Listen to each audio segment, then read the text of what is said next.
I'm going to give you a characterization of this debate, which is going to sound very unfair because it's going to make one side look kind of silly. Even Descartes, at his most skeptical, maybe there's no space. Maybe it's all a dream. Maybe God is trying to fool me. So even at his most skeptical, he doesn't say maybe time doesn't have a direction. If you ask a normal physicist in quantum theory, are electrons particles in that sense? They'll say no. They don't have any particular location until you measure, which you're going to say, what the hell? It didn't have a location, but you force it to make a decision about where it's going to be or something like that, which is just kind of insane. I'll just make this short comment. Aliens, to begin with, if they have such high technology, they would never be seen. Why would they want to go peek around and then let us see a little bit of them and then disappear? I mean, it's just silly. No serious person should be considering such a thing.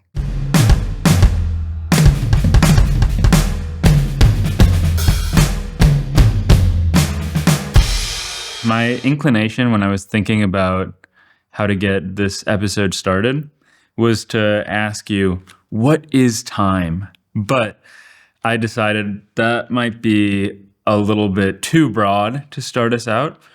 Instead, I'm going to ask, are there any really popular or common misconceptions that people have about time? For any reason, but maybe because of just the way our brains are set up? Okay, even though you didn't ask that question, I'm going to start with your first question. Oh, interesting. Great. Because I think it's the right question to ask. Because it forces you to think about what you're even asking when you ask a question of the form, what is X? And what a proper answer to a question like that can be. Before you continue, just let me say, it's so refreshing to talk to a philosopher. Well, I mean, this was, as I said, this was Plato's, Socrates' main question. TSD, right? What is virtue? What is courage, right? What is justice? What is X?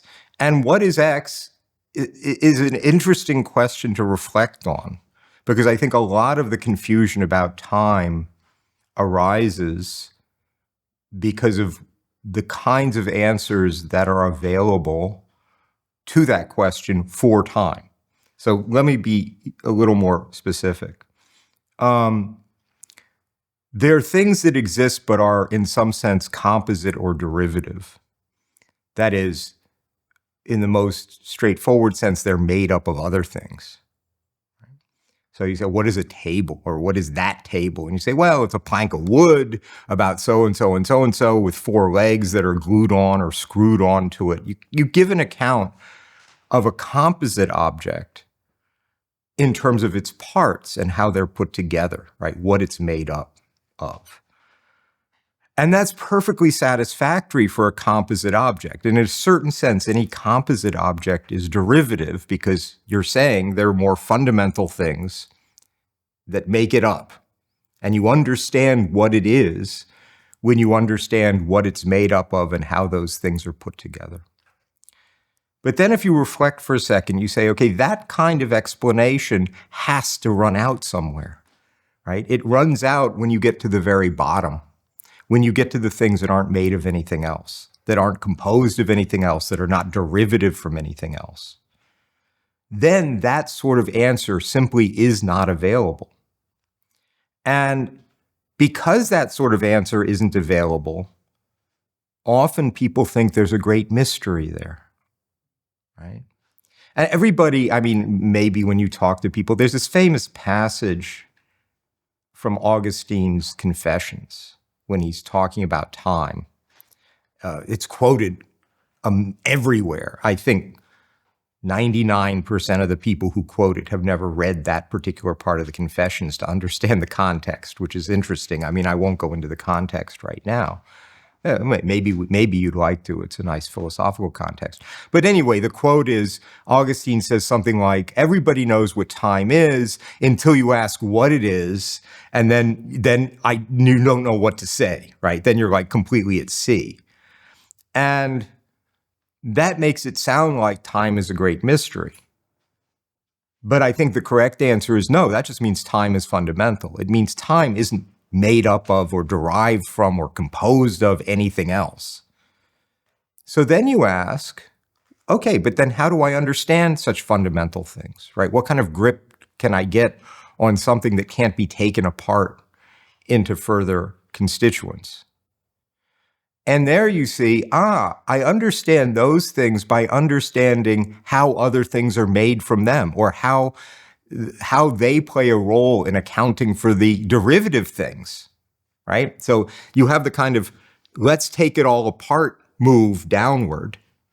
And when you get to the bottom, then you understand the things at the bottom by moving up and seeing how other things depend on them.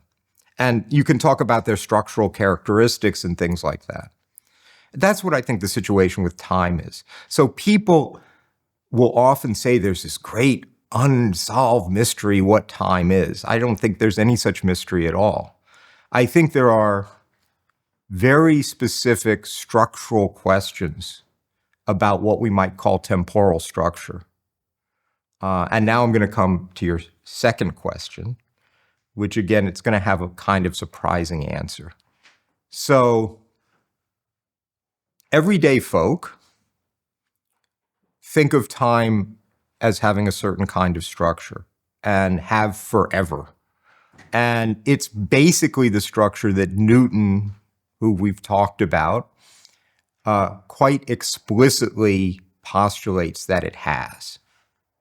So Newton thought very deeply about the structure of time and the structure of space. We went through that 2 sessions ago, so maybe we can think of this as the third in a trilogy.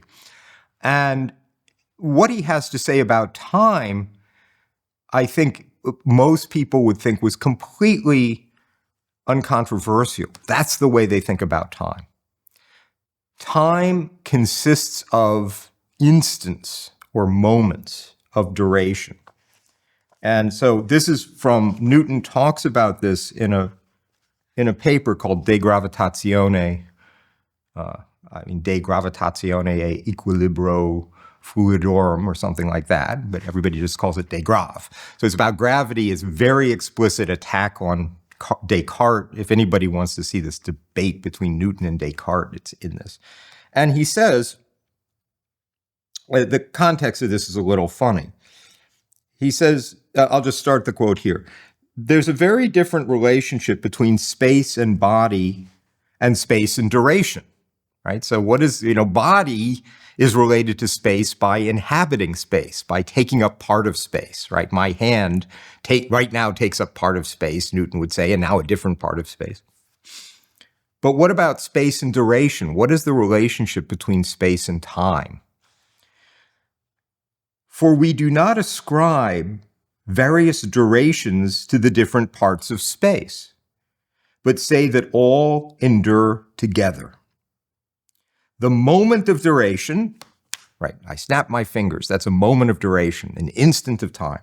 The moment of duration is the same at Rome and at London, on the earth and on the stars and throughout all the heavens. And just as we understand any moment of duration to be diffused throughout all spaces according to its kind, without any thought of its parts, right? That instant of time doesn't itself have any parts. It's not made of anything, but it's everywhere all at once, right? So it's no more contradictory that mind also, according to its kind, can be diffused through space without any thought of its parts. That's the rest of the context. It doesn't matter. But what he says there is so beautifully clear. He says, okay, we think of time as made up of instants of duration. They, of course, have an order. We'll talk about that. And can be a certain lapse of time between any two moments. But his point is every moment of time, and that has no further parts to it, exists everywhere. So I snap my fingers on Earth. Perfectly good question. What's going on Mars? What's going on Alpha Centauri? What's going on in the furthest reaches of the universe? Newton thought the universe was infinite, right? Infinitely far away, as it were, or arbitrarily far away. You can ask, what's going on now? That, I think, is the everyday thought about time. Now, so simultaneity, yes, something like that. So this is what we now call absolute simultaneity. And it's not a fancy notion. It is the everyday notion, right? If I were to say, well, I snapped my fingers, but you just can't ask what was going on Mars when I did. You say, why not? Right? I mean, something was going on. Maybe we don't know what it is. Maybe it will take as much time as it takes light to get from Mars here for us to find out what was going on. But why can't I ask, right? Why isn't it at least a perfectly well-defined question? What was going on Mars or on Alpha Centauri or whatever right then, right at that moment? So I would say, and so you have these global moments, and they succeed each other, right? There's one, and then well, it's not that there's a next. Usually, if you think it's continuous, there's not exactly a next one, but they're piled up. So they form, again, this thing we call a foliation of space-time, a splitting. If we put space and time together as one four-dimensional, say, object, time of its own nature divides it into this sequence or series of instants that follow each other. What structure does it have? It has a direction, so we'll talk about that, right? That is, some of these instants are earlier than others, so there's a fundamental earlier-later relation. That is also, in my view, well, I would say in everyday life, people would say there's no further account of that, right? That is fundamental structure. That is a fundamental way that time is unlike space. Space doesn't have a direction. Space doesn't run from north to south or south to north or whatever. It doesn't go one way. Time does go one way, right? It goes from earlier to later. And the earlier-later relation is a real relation. It's a real temporal structure. It has no spatial analog. And what does it order? Well, for Newton, it orders these instantaneous global moments of time. So I think Newton's view on this is the everyday view. And what many physicists would say, most physicists would say nowadays and for some time, is that that everyday view that everybody has is incorrect. Why? Well, again, it's our last two episodes, because one thing that happens in the theory of relativity, both special relativity and general relativity, is you get rid of that. You say there is no absolute simultaneity, there is no preferred foliation, there is no fact what's going on right now on Mars, because no particular events on Mars count as having happened at exactly the same time as I snap my fingers. So if that is correct, that is a misconception that most people have. I mean, people have not absorbed relativity into their bones. No, I still find it absolutely, I mean, I have a rudimentary understanding of the physics behind it, but I'm still unable to perceive the world as being anything other than simultaneous. You're unable to perceive the world. And there are some things to say about that are clear to say, which is that the naive view that people have is they both see in everyday life, they both see and hear things simultaneously to when they happen, right? So your naive view is that when you see me snap my fingers, at the moment you see it, I did it. And at the moment you hear it, I did it. And then, of course, that view is easy even to get everyday folk to retract on further reflection. It helps to explain lightning and thunder. Exactly. Right? And you say, well, you see the lightning before you hear it. Why? Did they happen? Does it happen later? No.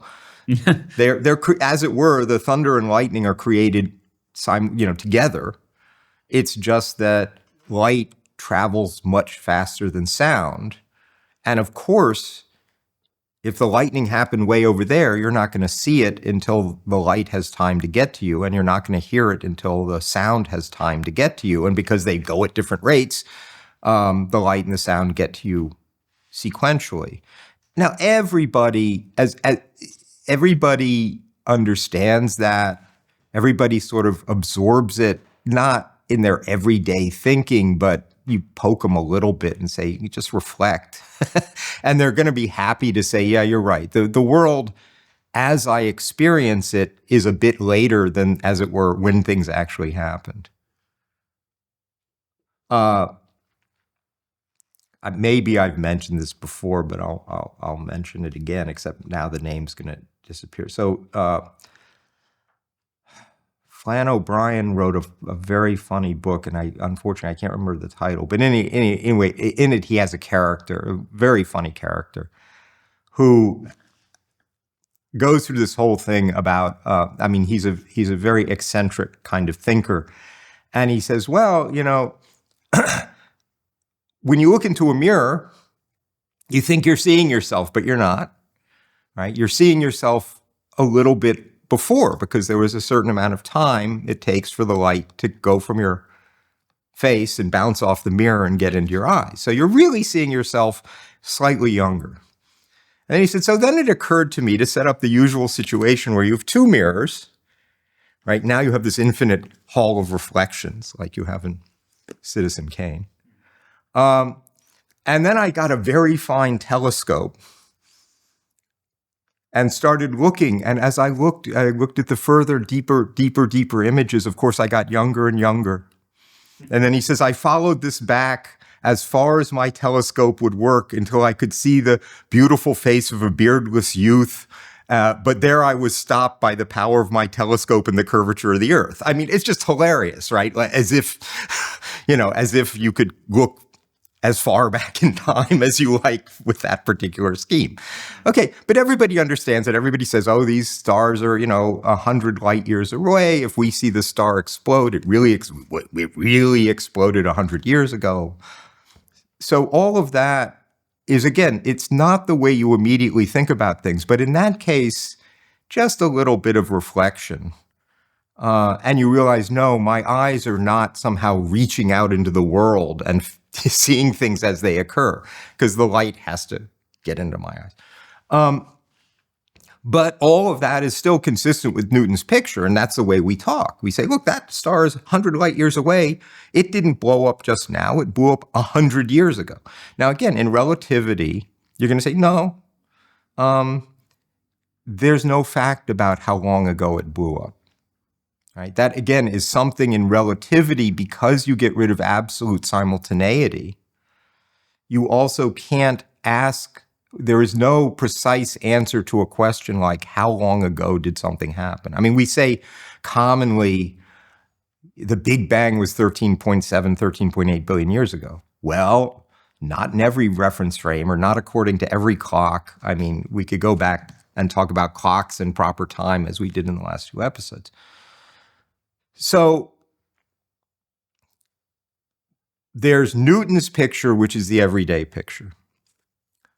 Relativity, certainly, if you accept that relativity is correct, it's telling you that that everyday picture is incorrect.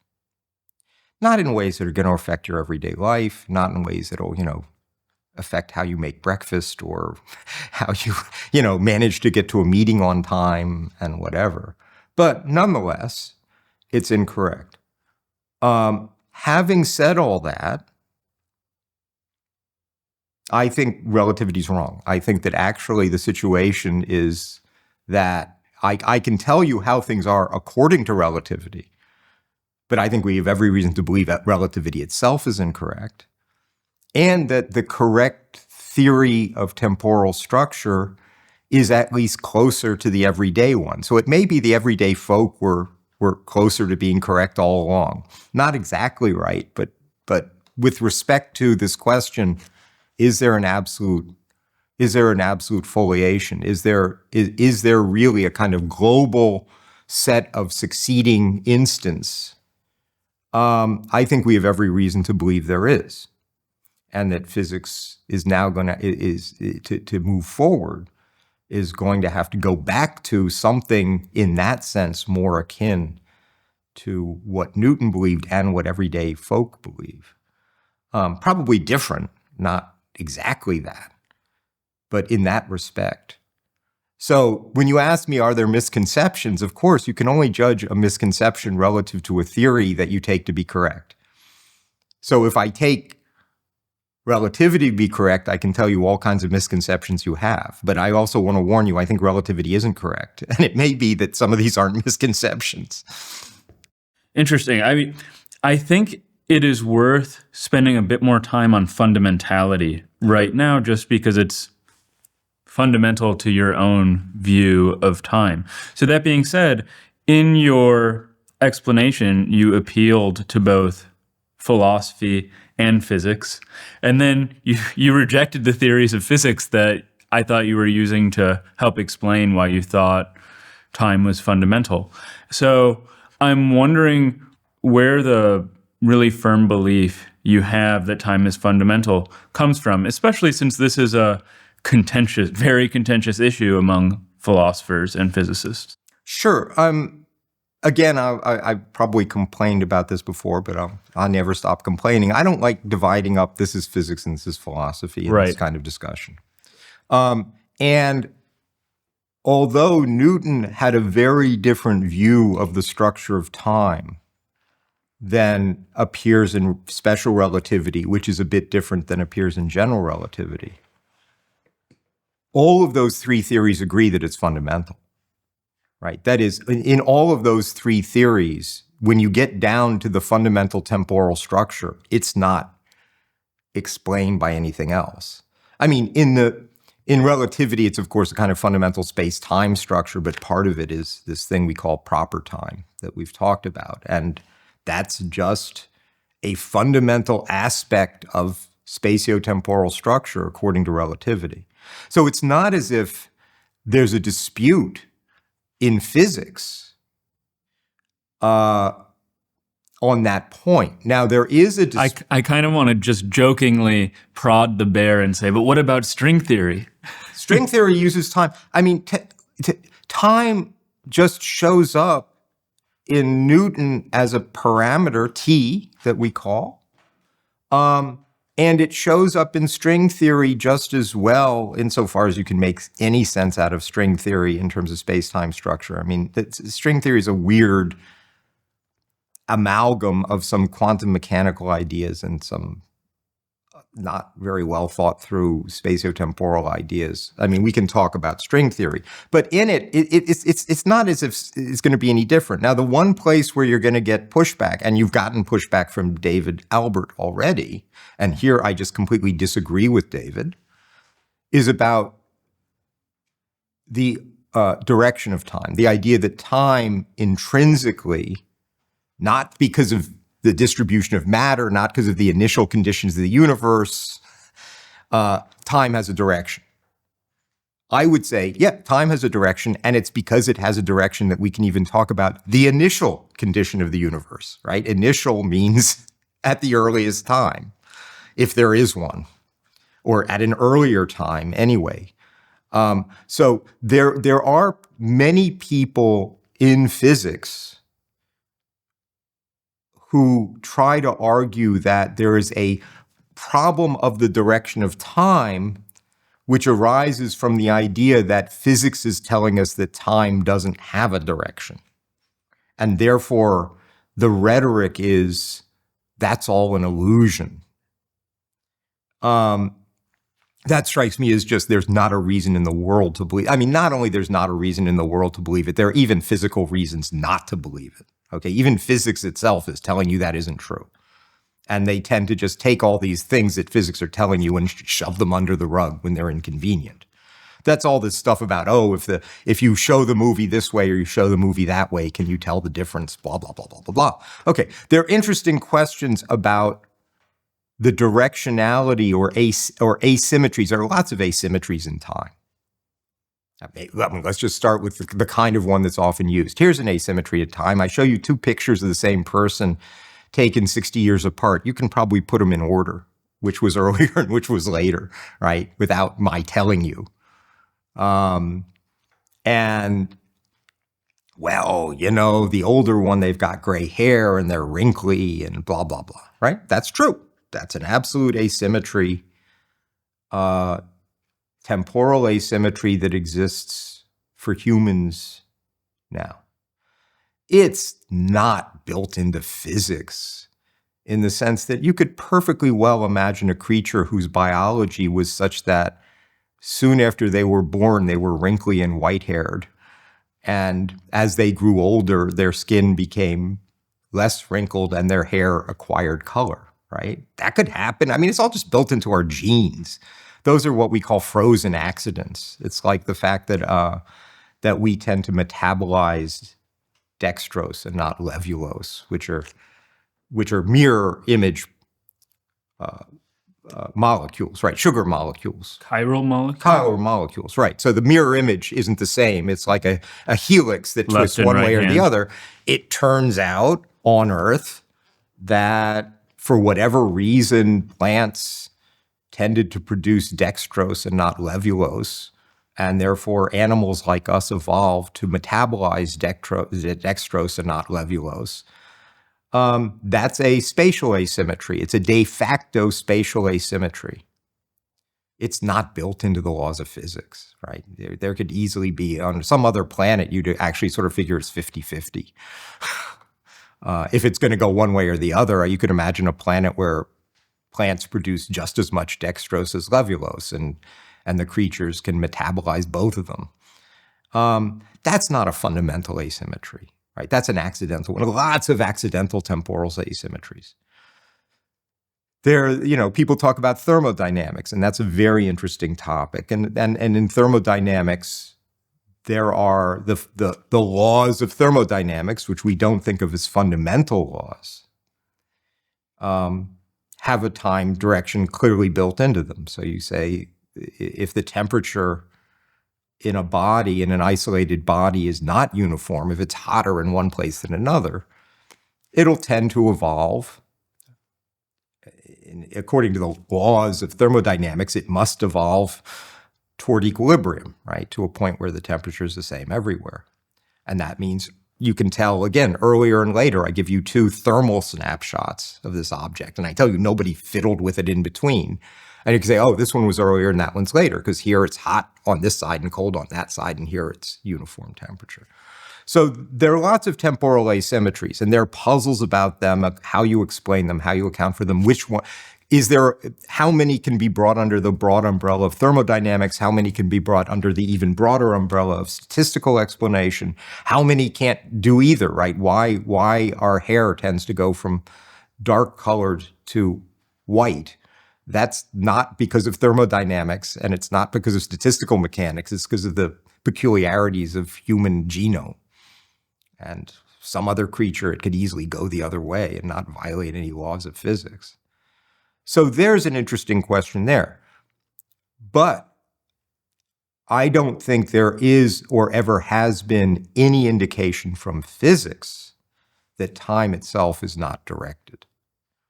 And the normal story is, oh, the laws of physics have this feature called time reversal invariance. And we can talk about that if you're interested. I don't think that shows a thing, even vaguely suggesting that time doesn't have a direction. It shows that there's a certain symmetry in the laws, but it doesn't even begin to show. And just to, at least put a marker down, we have every reason to believe the actual laws of physics don't even have that symmetry. Well, I'd like to come back to time reversal invariance in one moment. But before we do that, there is one other area of physics that I think it's worth addressing, the question of whether or not there are fundamental asymmetries. And that's in the very microscopic areas where quantum effects are important. Mm-hmm. So people talk about wave function collapse as being an asymmetric very asymmetric. But in the same way that, so you often hear, Brian Greene is famous for describing space as being sort of jittery. It has the quantum jitters and being very indeterminate as opposed to smooth and continuous at these very small distance scales. You also hear the same thing about time. Mm-hmm. So I'm just wondering if there are any important or potential symmetries in time, or asymmetries at the quantum level that are worth discussing. And again, Brian is just repeating what lots of physicists say. I don't want to be targeting him in particular. All that jittery stuff, it makes no sense. Zero sense. You try and pin one of these people down on what they mean. So here's the kind of thing they'll say. They'll say, at microscopic scale, everything's all, as you say, jittery and popping in, or you ask, what is an electron doing, right? In a hydrogen atom, right? It's got an electron. What's it doing? And they'll say, it's popping in and out. It's this constant motion. Everything's right, like that. Fuzzy. Jittery. No, fuzzy isn't quite right. Jittery, right? It pops in and out of existence here, right? You've seen that a million times. Or space-time itself is all curled up and has all these bridges and it has all this foam and there's quantum foam and blah, blah, blah, right? All very kind of, okay, good. Now, go ask such a person who says that to you the next time, okay, do you think the quantum wave function is complete or incomplete? This is a question that, I think have talked about, I hope so. Einstein famously argued that the wave function is incomplete. And this is a point, I'm sorry for stopping you here since I brought the wave function up first. Yeah. But maybe we should just say in a couple sentences what the wave function is. Sure. So the wave function, so my preferred vocabulary is to distinguish a mathematical object from a possible physical object. The mathematical object I call the wave function. Why? Because functions are mathematical objects, right? Functions just are pieces of mathematics. And I am so glad that you say this. Just because you hear people say the only real thing is the wave function. And I want to say, but it's a math thing. That doesn't make any sense. And again, my tagline a lot is the way mathematical physics works is to try to use mathematical objects to represent physical ones. Right. And if you're a philosopher, you should have thought long and hard about how any language can manage to represent any non-linguistic thing, right? The representation relation between a linguistic object, whether it's mathematical or just in English or Chinese or whatever. On the one hand, you have this representational system. On the other hand, you have the thing that you're trying to represent. And then if you think, well, how is it that this thing manages to represent something about that thing, right? It's very funny to me that this episode is meant to be about the physics of time and the philosophy of time, continuous though they may be, but I think this might be the most important lesson to come out of it. I really do think it is, because you can't try to think about physics if you're unclear about this distinction.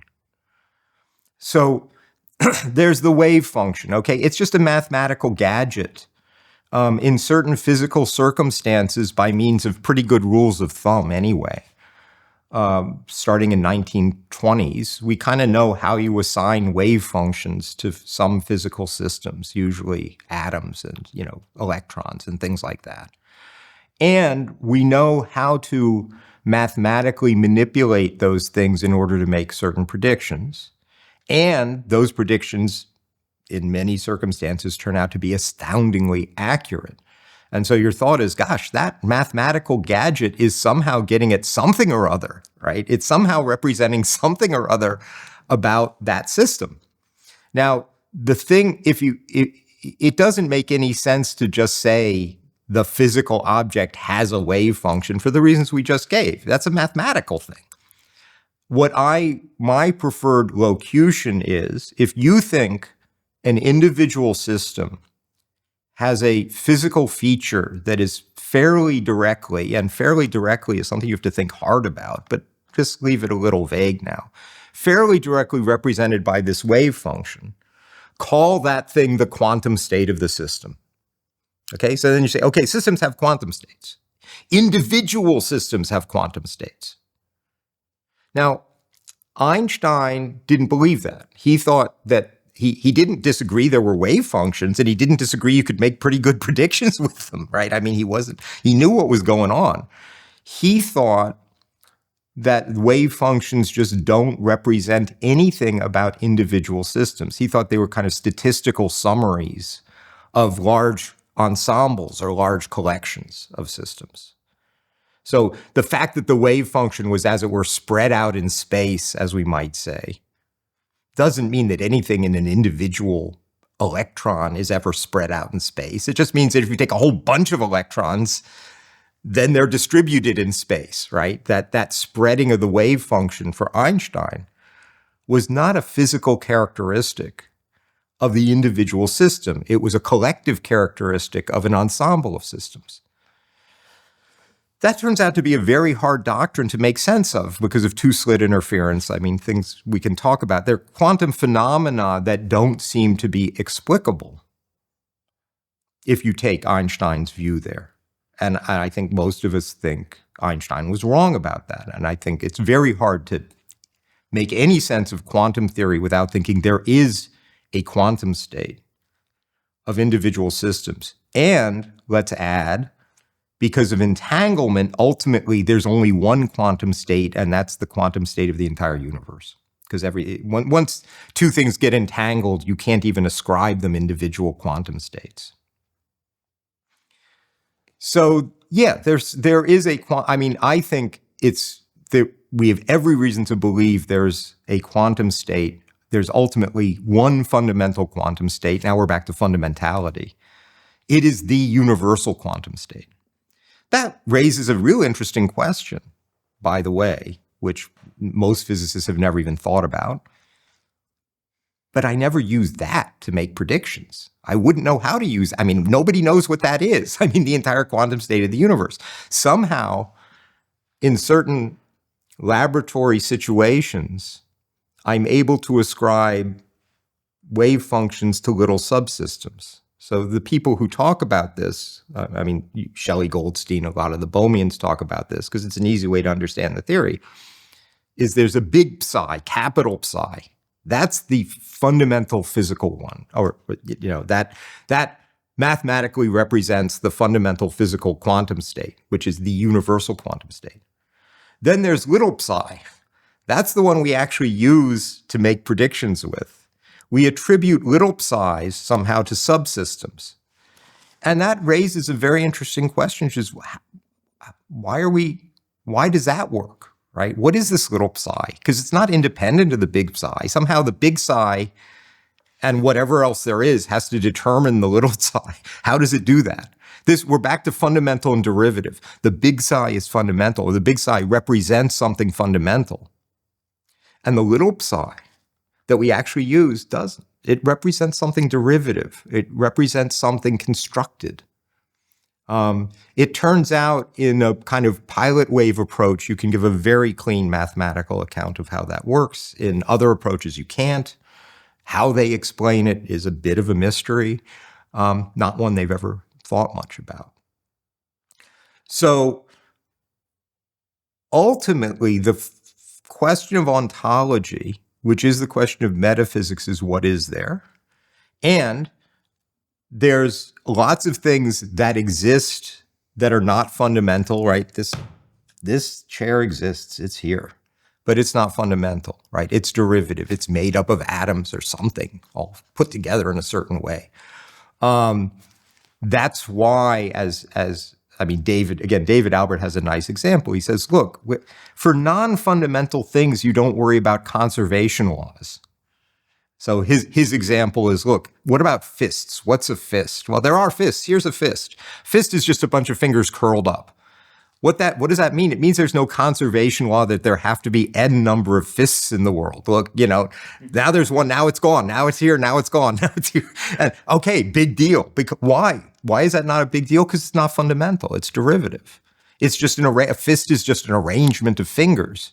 It would be a much more disturbing if my fingers suddenly started disappearing and reappearing, right? Although they're derivative too. So the first question of ontology is what exists. Then you say, yes, but what fundamentally exists? What is it that I need to postulate that doesn't get explained in terms of anything else, and everything else gets explained in terms of it?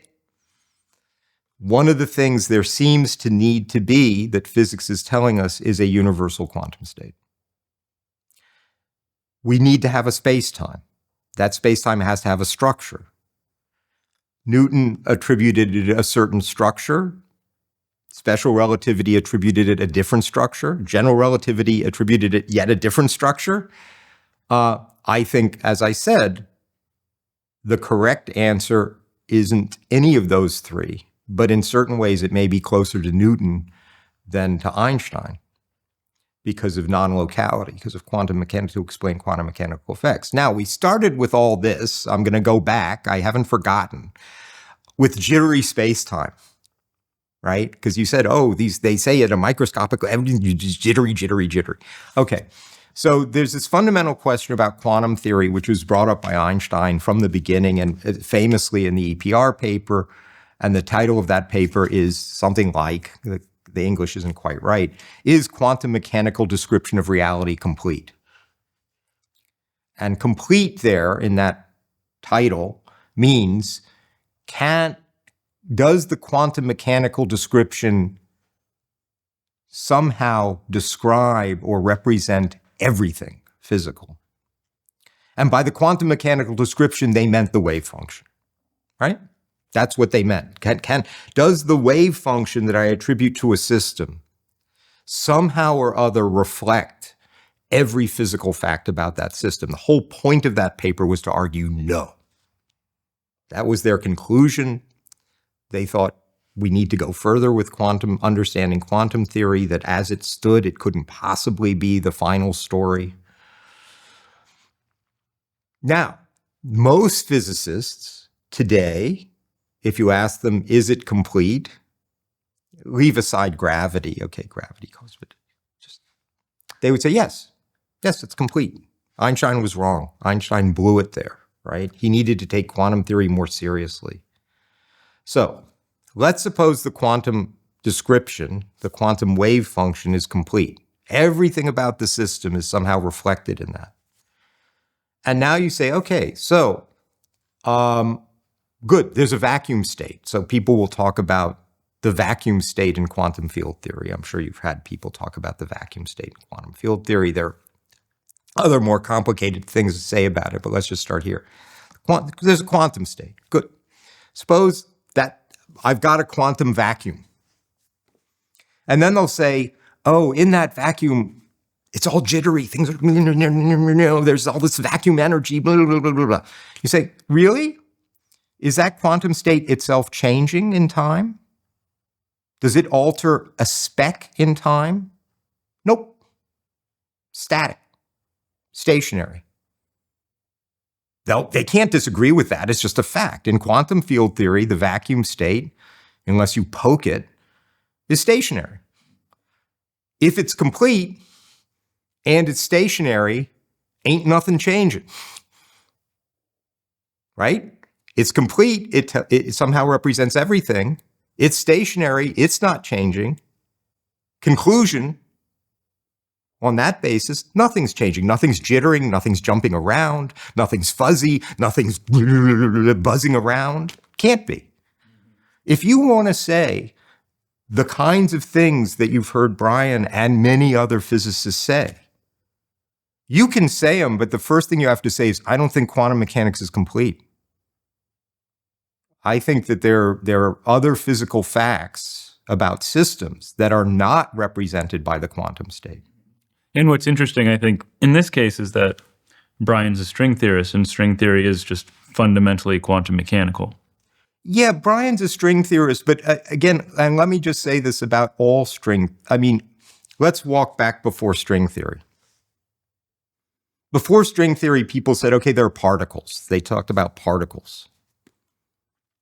And a classical particle, and one might easily say this is what just the word particle means in normal English, is a small located object, right? It is a small thing that has a specific spatial location. And one might also say it's typically thought that that location only changes continuously. Like particles don't just disappear here and then pop up over there, right? They follow continuous trajectories in some sense through space-time. And therefore, you can reasonably ask of a particle at any time, where is it? And where was it a second ago? And, now, if you ask a normal physicist in quantum theory, are electrons particles in that sense? They'll say, no, they're not. No, they don't have any particular location until you measure or until you look or something like that, which you're going to say, what the hell? You mean when I look, suddenly, and this is the way they talk. When you look, you force it. It didn't have a location, but you force it to make a decision about where it's going to be or something like that, which is just kind of insane, right? My eyes don't have this magical power over the world. So they're really not entitled to talk about particles, because what entitles you to talk about particles is postulating that there are these little small located objects that move. And they don't believe in them. Now, the same thing happens in spades in string theory, right? If you talk to just to put somebody who's really leans into this, like Michiko Kaku, oh, string theory is telling us the world is made up of all these vibrating strings like violin strings, and they have harmonics, and they wiggle this way and they wiggle that way. Oh, really? Does it? Are there really one-dimensional string-like objects, according to you, that are vibrating in space and time? And if you push them on that, I guarantee they'll say, no, I don't believe that, because that would be like believing in particles in particle theory. Oh, no, I don't believe that. It's a quantum theory. Of course, there aren't really any vibrating strings. They have to say that. If they don't say that, then I don't know what they're doing. Maybe they're doing a pilot wave. I mean, there would be a pilot wave version. Maybe this will help. There could be a pilot wave version of string theory, which postulates there really are one-dimensional strings and they really do vibrate. Just as in pilot wave theory, when they say there are particles, they mean there are particles. They're little located objects and they move around. And you could say they're little one-dimensional objects and they vibrate, or they're little two-dimensional objects and they vibrate this way, brains. You could say that. But I will guarantee you, Michiko Kaku, if you push him on that point, or Brian, if you push him on that point, will say, no, of course, I don't believe that. And now the next thing, well, what is it you believe? If you believe the wave function is complete, then nothing's buzzing around, nothing's changing. And there's a whole bunch of language here about quantum fluctuations. You'll hear that a lot. Next time somebody talks about quantum fluctuations, ask them what's fluctuating. Right? We know what a fluctuation is. A fluctuation is some physical quantity that's changing, right? It's fluctuating. It's changing in time. It's kind of randomly changing in time. The wave function's not fluctuating. So if you think something physical is fluctuating, you are committed to saying the wave function is incomplete. But just ask them point blank, do you believe the wave function is incomplete? There's not consistency. This stuff has not been thought through. It's cobbled together from a kind of sort of idea here and kind of a sort of idea there, and a lot of appeal, interestingly, to classical physics, right? A lot of explanations that they'll basically give you a kind of explanation like Newton would give you. They kind of like to do that because you understand what Newton was saying, right? There are particles and but then you say, are there particles? No, there aren't particles. But then all your explanations that appeal to particle motions, you're not entitled to them. So the real question is, can I articulate clearly a fundamental ontology where I say, this is the stuff I'm not going to further try to explain in terms of something else. This is the structure that it has. The only things I'm going to write down in my fundamental equations of motion are these things, right? Represent them in these things. And I'm going to try and explain what I see in terms of that. I'm going to try to explain how I can be wiggling my fingers around, because at a fundamental level, say, I've got particles and my fingers are made of these particles, and here's how they move, and here are the forces between them, and here's how they hang together, right? That's perfectly good. That's what physics and science in general is about. But you shouldn't be able to cheat at that. You shouldn't be able, when you get down to the bottom level, all of a sudden go fuzzy in your thinking. and say, yes, on the one hand, the wave function is complete and it's not changing. And on the other hand, things are all wiggly and jumpy and, those don't go together. Just logically, they don't go together. So make up your mind. If the upshot of all of this is that quantum mechanics is indeed not a problem for the directionality of time, then I'd like to return to where we left off. We branched away from time reversal invariance. Right. And the time reversal invariance of physical laws is often suggested to be a problem for the fundamental directionality of time. So again, this brings us back to something else you said, the distinction between representation and object. But what is time reversal invariance, and why does it not pose a problem for the fundamental directionality or fundamentality that you believe time to possess? So let's talk for a minute about the kind of invariance people mean in general before we get to time reversal invariance. So usually what's meant by a physical invariance or a physical symmetry is that if the laws of physics allow for something to happen, then there are certain systematic changes you can make. And you'll say the laws of physics, if they allow for this, they have to allow for that. Here's an obvious one, what's called rotational symmetry, at least at the level of the lab. Okay? So, I do an experiment, and I'm going to assume, which might not be true, but for these purposes, that the lab is kind of isolated from what's outside the lab, because I'm not going to be able to impose this symmetry over the entire universe. I can only do it in the lab. But imagine I do an experiment, and that assumption might not be true. You have to be a little careful here. Just to take a concrete example, we all know about the Michelson-Morley experiment. We've talked about that. At one point, I said it's an interesting experiment to describe. One of the interesting things about it was they carried it out. They had an apparatus. They had an apparatus that was taking light and splitting it and sending it two different directions and recombining it to get these interference bands. But the entire apparatus was sitting on a big stone disc, and that big stone disc was floating in a pool of mercury. Why? Because they wanted to be able to take this apparatus and turn it, rotate it, right? So I'm going to set it up this way, run my experiment, take some data. Then I'm going to turn it 90 degrees, run the experiment, take the data, right?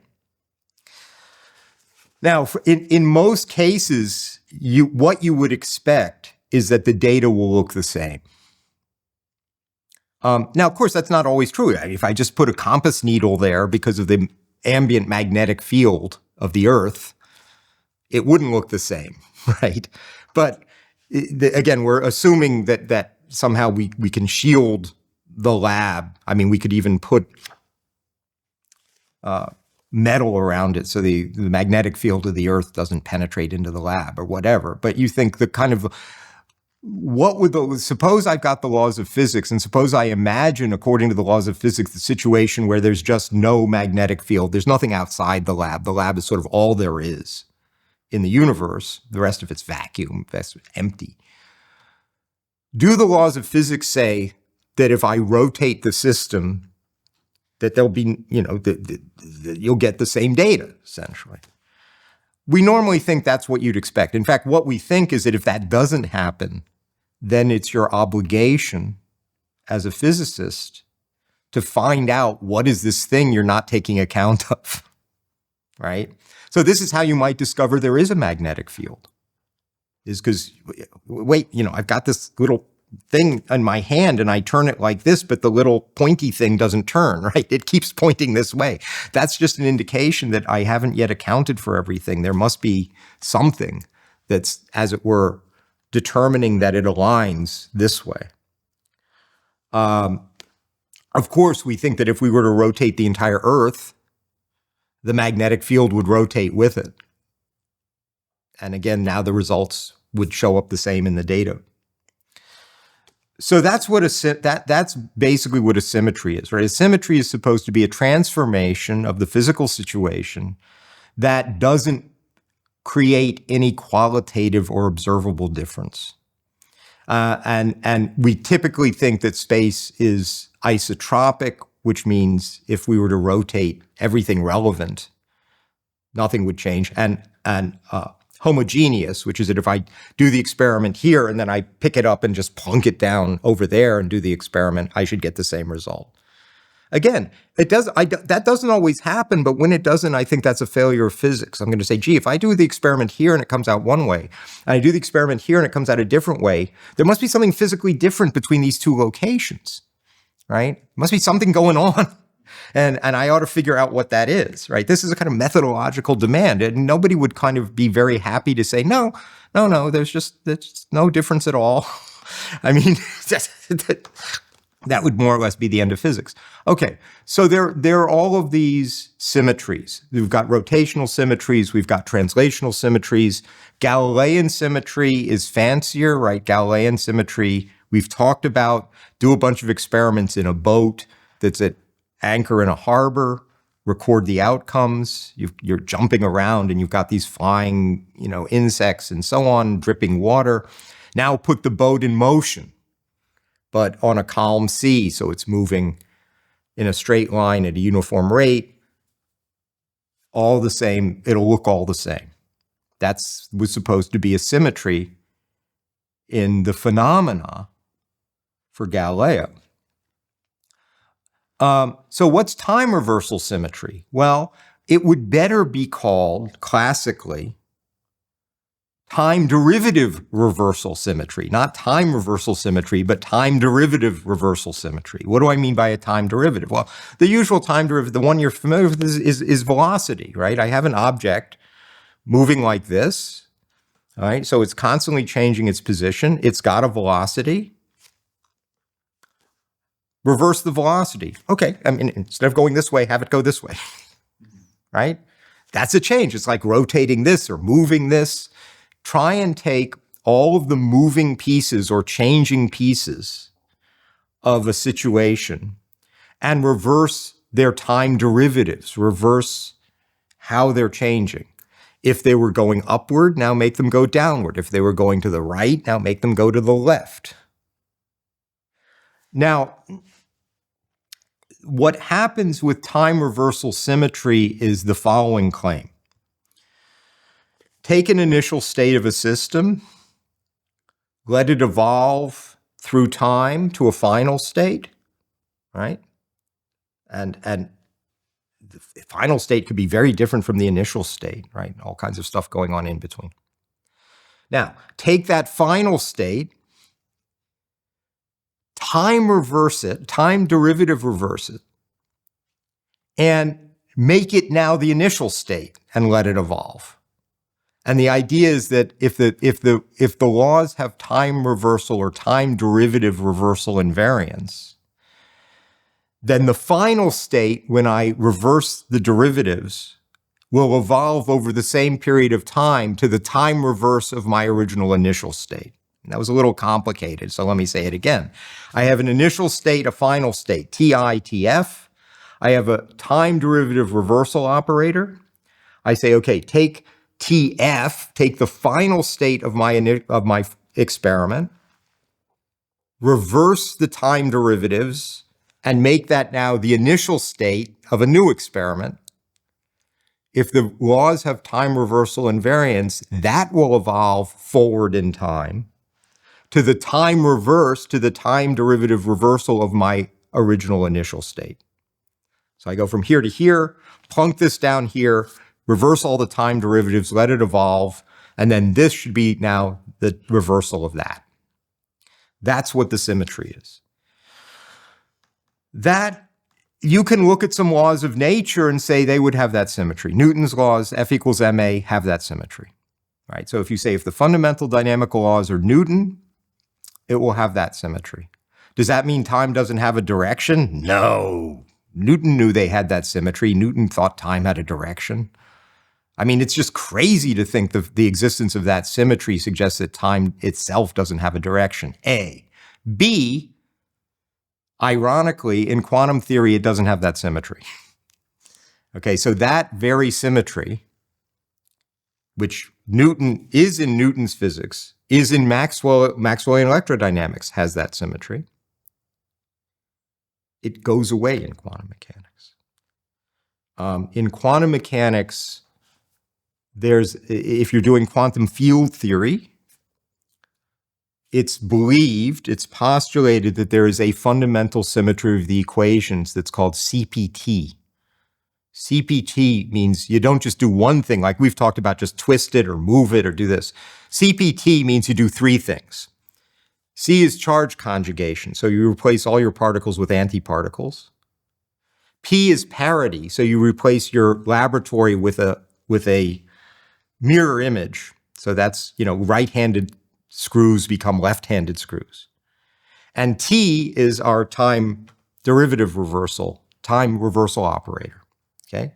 So what is said is that in quantum field theory, it has CPT symmetry. If you do all three of those things, you will get it'll continue to obey the equations of motion, the fundamental equations. However, in the lab, you notice that CP is broken, parity violation. This is called the violation of parity. This was discovered, postulated by Yang and Lee, I think, and discovered by Madame Wu. You do an experiment. What you would normally expect, just take P. P is parity. So I have a lab, I do some experiment, gets a result. Now, I put up a mirror. In the mirror, there's a mirror image, right, of what I just did. But now in the mirror image, the experimenter who was right-handed is now left-handed, and the screws that were right-hand screws are now left-hand screws. Now, take down that mirror and put in a pane of glass, and over here, build a second laboratory that is the mirror image, right? Replace all the right hands with left hands. That's parity. That's the parity transformation. And it was always assumed, without argument, that physics was invariant under parity. That as it were, a right-handed universe and a left-handed universe would both be perfectly good physically possible universes. That's not true. That's what mattered. That's what the experiments, first, theoretically, there were some puzzles, and they said, we could solve this by breaking parity. This had to do with the weak interaction. We could solve this by having our fundamental equations not be invariant under a parity transformation.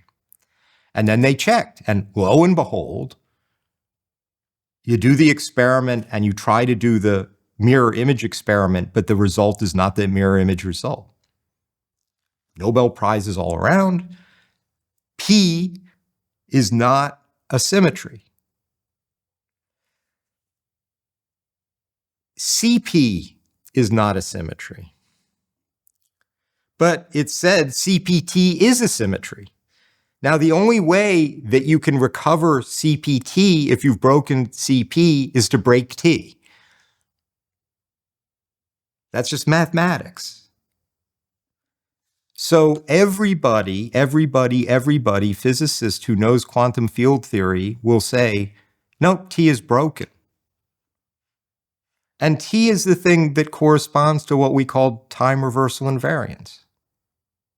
So that's telling you, physics itself is telling you this is not a symmetry. So you can't appeal to physics and say it's telling us time doesn't have a direction. If you want to appeal to physics, it's telling you time does have a direction. If you needed to be reassured about that, although why in the world anybody would need to be reassured that time has a direction is beyond me. There's nothing more obvious in the world that the time has a direction. That we're getting older, that it goes from past to future. Now, there are lots of asymmetries in time that you'd say, okay, but merely giving time a direction doesn't explain all these asymmetries. Absolutely, 100% correct. And there's an interesting project to account for different particular asymmetries in time, like in thermodynamics or in electromagnetic, in electromagnetics. I don't want to say in electromagnetic theory, it doesn't have an asymmetry, but in everyday life it does. As they say, in everyday life, regularly radio waves come out of at radio towers in expanding spherical shells, right? The radio, like in the RKO, beep, beep, beep, beep, so the circles are going out. And the equations tell you they could as easily be coming in, right? They could be collapsing into the antenna. And that's true. And you can say, yeah, but we never see them do that. That's true. So you might say, why is it so easy to make outgoing things and not so easy to make incoming things?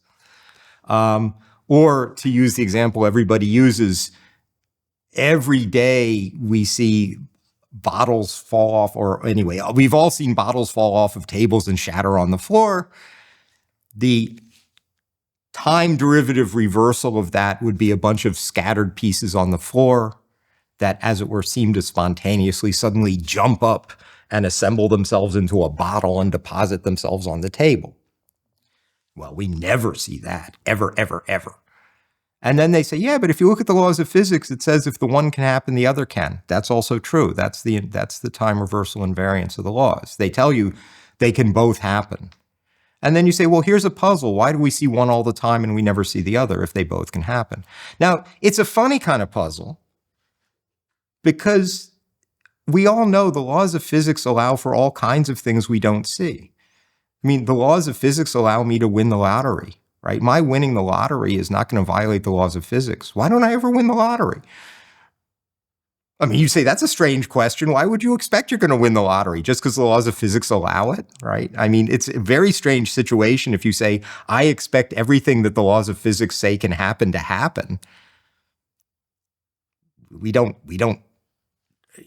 think that.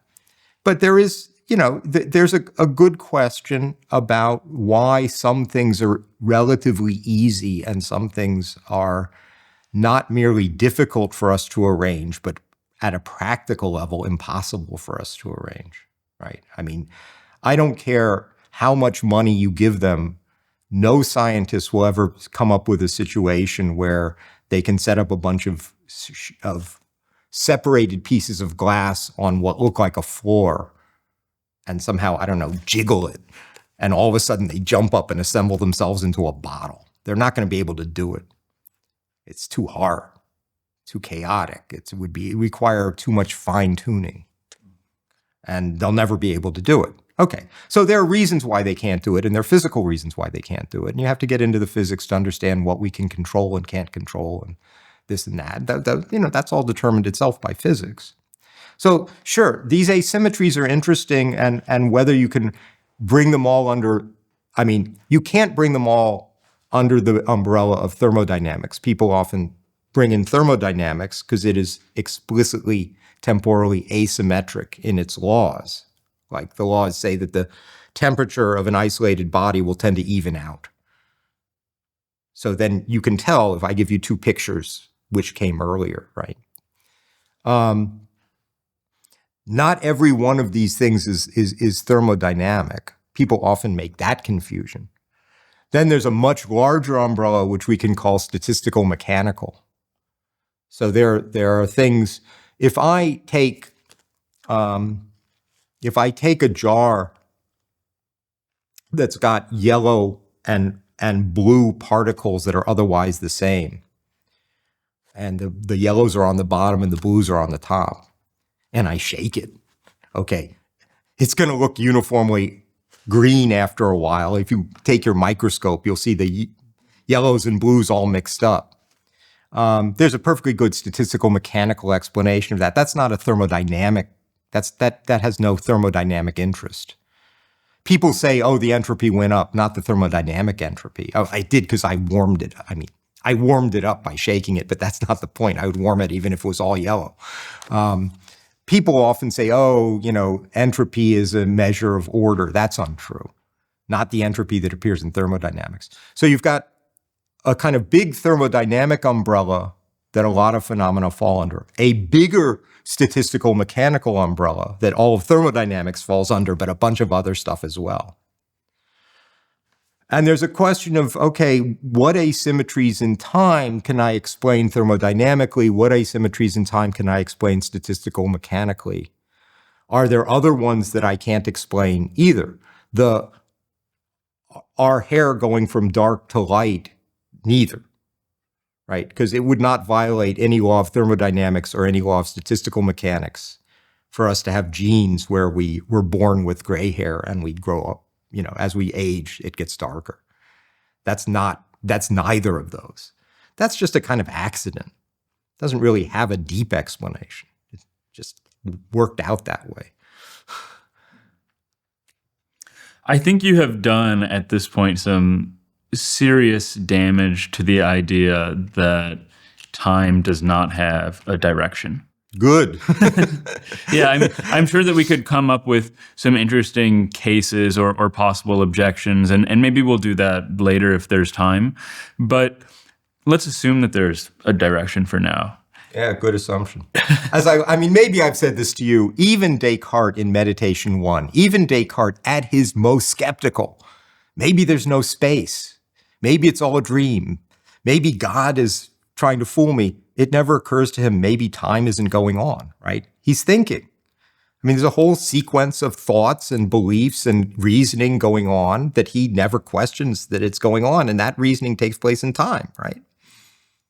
So even at his most skeptical, he doesn't say, maybe time doesn't have a direction. I think it's kind of crazy for anybody to think that time doesn't have a direction. They've confused themselves. Again, and people, I'll come back where I started. People will often cite Augustine. Oh, I don't know what time is. When you ask me, I don't know what time is. First of all, go read the passage and what he's trying to worry about there, which is not what you're thinking. But that's not a good reason. It's not a good reason to say maybe time doesn't have a direction, because when you ask me what is time, I don't know what to say. The reason you don't is that it's not a composite thing. So you don't have the usual thing to say, which is time is made up of this and this and this. It isn't made up of anything else, right? It's fundamental and it's directed. And what I want to say is, just as you don't view there to be a really substantive, interesting distinction between physics and philosophy, at least in these areas, you also view physics and metaphysics as being very closely connected. Yeah, that's an understatement, but go on. Well, after I finish, you should elaborate on that. But there are still some questions that might at least traditionally be cast in the metaphysics camp that are very close to the directionality question that are worth discussing right now. And there are many, but a couple I'll just start with are, does time have a rate? What does it mean to say that time flows? Mm-hmm. Yeah. So let me start. And again, I've probably said this is a standard rant of mine, but okay. We love this. What is metaphysics? Because people say, is this a metaphysical question or a physical question? That is a very bad distinction that doesn't make any sense. So let's just walk back for a second. What is metaphysics? Because people, what they're reacting to is the idea is that metaphysics is super physics or beyond physics, or it's the study of ghosts. After physics, right? Yeah. Again, you go into the bookstore and if you look at the metaphysics, you'll get a bunch of stuff about Kabbalah or God knows what, Exactly. Parapsychology. Exactly. That's metaphysics. Nope. Wrong, right? Metaphysics, the term metaphysics was a title attached to something that Aristotle wrote, which the document does not contain the word metaphysics. So if you were to go up to Aristotle in the street and say, hey, Aristotle, what's your metaphysics? He'd say, metaphysics? What the hell is metaphysics? Never heard of it, right? Isn't the story that one of his catalogers, like Andronicus of Rhodes, do I have the name right? Andronicus of Rhodes, that he cataloged all of Aristotle's work, then the physics was last, and there was some leftover stuff, so he titled that Ata Meta Ta Physica, which is metaphysics after physics. This is a story that goes around. I heard that story when I was a tadpole, as you did. I don't think that's true. So okay. Let's talk about the real situation. The real situation is, yes, it was a later editor who was collecting together the extant manuscripts of Aristotle into volumes, right? That's the way we now have them. And it is that later editor who stuck the name metaphysics on this set of writings of Aristotle. And the really kind of funny idea was, oh, he kind of had all these volumes in front of him, and okay, here's the physics. So I don't know what to call that. That's sitting next to physics. I'll call it metaphysics, right? It's the thing after physics, like literally on the shelf after physics or something like that. No, that's not right. But let's get clear exactly what is right. So you have to look at this manuscript of Aristotle's and first ask, what does he call it? He doesn't call it metaphysics. And there are three main things he calls it. One thing he calls it is first philosophy, which doesn't give you much of a clue. It gives you some clue that this is about fundamental, what's really fundamental, right? What's first. But that doesn't really give you a lot of detail about the content of it. However, and this is where I'm going to, say that that's why this kind of silly story isn't right. Aristotle explicitly in the book we call Physics calls that second philosophy. So first, second. Okay. I mean, Aristotle himself saw a very close relation. Now, another rant, a new one. I haven't made this rant nearly as many times. There's this other manuscript of Aristotle, which we call Aristotle's Physics. We only call that for Aristotle, okay? Other Greeks wrote things which have exactly the same title, and we don't call them physics. We call them On Nature, right? We translate, because that's what physis in Greek means, is nature. The study of nature is the study of natural phenomena, as opposed to what? Artificial phenomena, for example. We make that distinction between natural and artificial. So if we had our heads on straight, which we don't, we would never call it Aristotle's Physics, because from the way we use the word physics, that's extremely misleading from the get-go. We would say Aristotle's lectures on nature. And Aristotle tells you what he means by a nature, by something being natural. A nature is an intrinsic source of motion and rest. So this book, it can move. Right now, it's moving up. That's not natural for it, right? That's a forced motion. That's an artificial motion. It's not intrinsic to the book. You want to know what the book does naturally? Let go of it. That's natural. It's natural motion for Aristotle is to fall. But of course, Aristotle, when he talked about natural things, mostly what he had in mind was biology. He wrote more biology than anything else. Hell of a lot of marine biology, history of animals, parts of animals, all kinds of biological things. All of that for him was physis. It was natural science. So what we call Aristotle's Physics is a bad name. We should call it Aristotle's natural science. A nature is an intrinsic motion of principle of motion and rest. The metaphysics, first philosophy, has a broader scope. It sort of contains natural science as a subpart, but it's broader. Why? Because there are things that exist that don't move at all, like mathematical objects. I mean, in lambda and mu of the metaphysics, he goes into mathematics. So those things don't have natures because they don't move. So he calls it first philosophy. Another thing he calls it in it is theology. But that's because he has a God-like element, the prime mover, the unmoved mover, active mind. Okay, that's part of it, but we don't think of metaphysics as just that, right? And the main thing he calls it, the thing that tells you what it really is the theory of being qua being. As we said, the theory of being as such. That qua is Latin, Greek, is hey. The theory of what exists merely insofar as it exists. The theory of the fundamental types of existence. That's what metaphysics is. Question: Does what we call physics address some of that subject matter? Sure it does, right?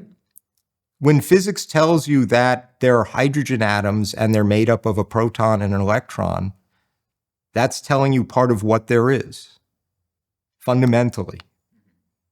Physics is a sub-part of metaphysics because it's doing ontology. I wrote a book called The Metaphysics Within Physics exactly for this reason, that physics, insofar as it contains postulates or hypotheses about what fundamentally exists, is part of metaphysics by definition. So to make a division there is to make a mistake. Now you can make a division within physics between the things that are postulated that we're really pretty sure about and the things that might be postulated that are much more speculative. You can make a distinction between the things that are postulated that we have pretty direct experimental evidence for and the things that are postulated that we don't have very direct. From that point of view, strings, of course, go on the speculative side. We have no direct experimental evidence for them. So maybe you call them metaphysics, but but now you're making really a distinction in confirmation theory. How strong is the evidence we have to believe in these things? First, you want to understand what is it you're postulating, right? Before I can even ask, what's the evidence for it? The evidence for what, right? What is your theory postulating? So when people say, oh, that's not physics, that's metaphysics, maybe all they mean is that's not well-confirmed hypothesis tied to experimental outcomes. That's speculative. That's okay. That's a good distinction. And you should be more leery of more speculative stuff.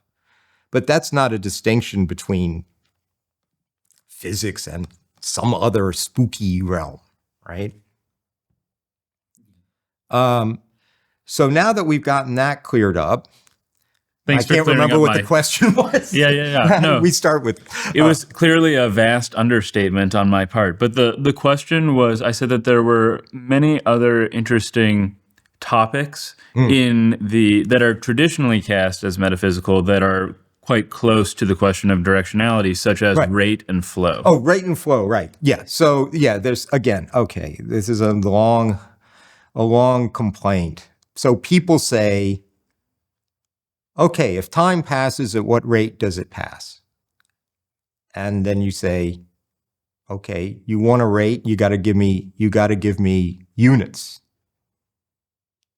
Like you say, how fast is the car going? Well, in what units? I'll give you one number if it's kilometers per second and another number if it's miles per hour and another number.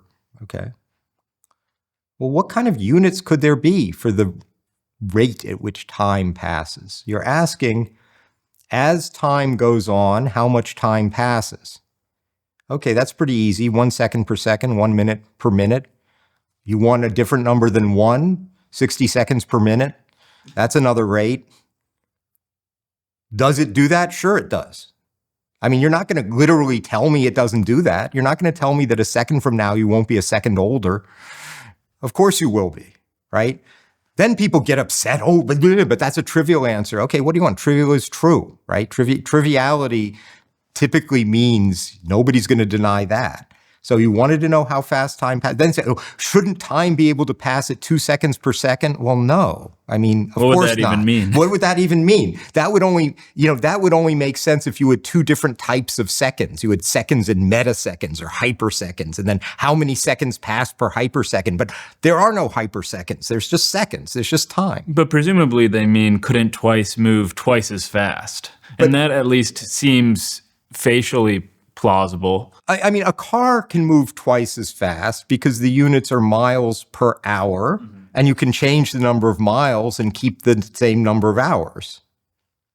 But with time, you've got seconds, right? You change one, you change the other. I mean, it just doesn't, so people say, is there a rate? I mean, oh God, I'm so tired of it. I keep having to respond to people saying it doesn't make any sense to say time passes at 1 second per second. You say, well, why not? It does. If I say the car, I mean, I often say this. Look, if I say the car is traveling at a steady rate of 1 mile per hour, what do I mean? I mean, an hour from now, it'll be a mile down the highway, right? After an hour has passed, its position will have changed by 1 mile. What do you mean by 1 second per second? I mean, after a second has passed, you will be 1 second older. You going to deny that? Good luck, right? Okay, so it's a trivial answer. So what? I mean, you're asking a trivial question. You ask a trivial question, you get a trivial answer. Then they say, oh, but does time flow? This also is a mistake. It's turning a metaphor around backwards. Rivers flow because that's a spatial thing. That's a spatial change. A flow, I mean, a standard flow like of a river is a spatial change. This drop of water is moving through space.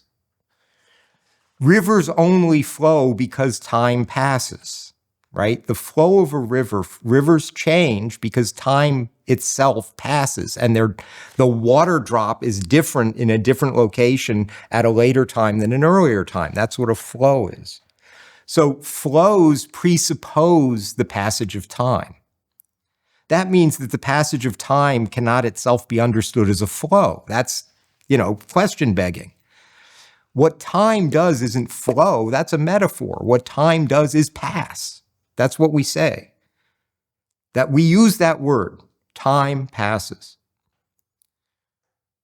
If anything changes, time has to pass, because change is being different at a later time than an earlier time. But even if nothing changes, time passes, right? If the universe were to suddenly go static, it could do that. And it could do that for a period of time, right? Now, in the philosophical literature, there are examples of this where you could, not only is it conceptually possible for time to pass while nothing physical changes, right? It's physically stationary. But you can even think of situations where we could have excellent empirical reason to believe that time has passed without anything changing. I mean, you probably know the paper, but anyway. So people somehow think, there are many different mistakes here. Here's a mistake people make. They say, oh, here's an interesting fact. They say, you know what time is? Time is what clocks measure. And maybe we've talked about this. It is true that time is what clocks are meant to measure. That's not a definition of time. That's a definition of clock. That's why we think we can talk about more and less accurate clocks, because we think time itself, there is a measure of it. And a good clock is a physical device so constructed that some visible portion of it is reflecting more or less accurately how much time has passed. But if you say, no, time itself is just whatever clocks measure, then you're going to say, well, instantaneously clocks are perfectly accurate because they measure whatever they measure, right? How could they be wrong? But we think they could be wrong. We think we're making better. You make a femtosecond clock, you've done something. A femtosecond? That's a unit number? Oh, yeah, a femtosecond. That goes down below. What does femto come after? It's certainly after nanos. Either milliseconds, small. Nanoseconds. So much more accurate than an atomic Then you go clock. femtoseconds. Yeah, it's a 10 to the 10th power. I don't know. Okay.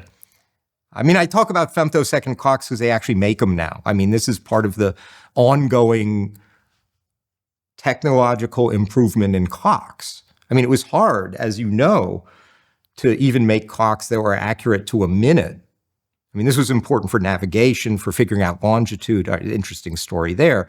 And of course, there's a whole history of chronometry, of people making better and better and better and better and better clocks. And then you just say, well, what do you mean by better? Here's what I mean. There's an actual amount of time that passed, and a better clock tells you more accurately what it was. Right. This might derail you a bit, or maybe this is where you're going, but is there some theoretical limit to how precisely time could be measured? Do you think time is discrete, or do you think time is continuous? Good. Okay. Two different questions you just asked. Is there a limit to how accurately one can measure time? If there were a limit, it would have to arise from some fundamental physical principle, right? Which it could. You have to ask, when you say how accurately can I build a device?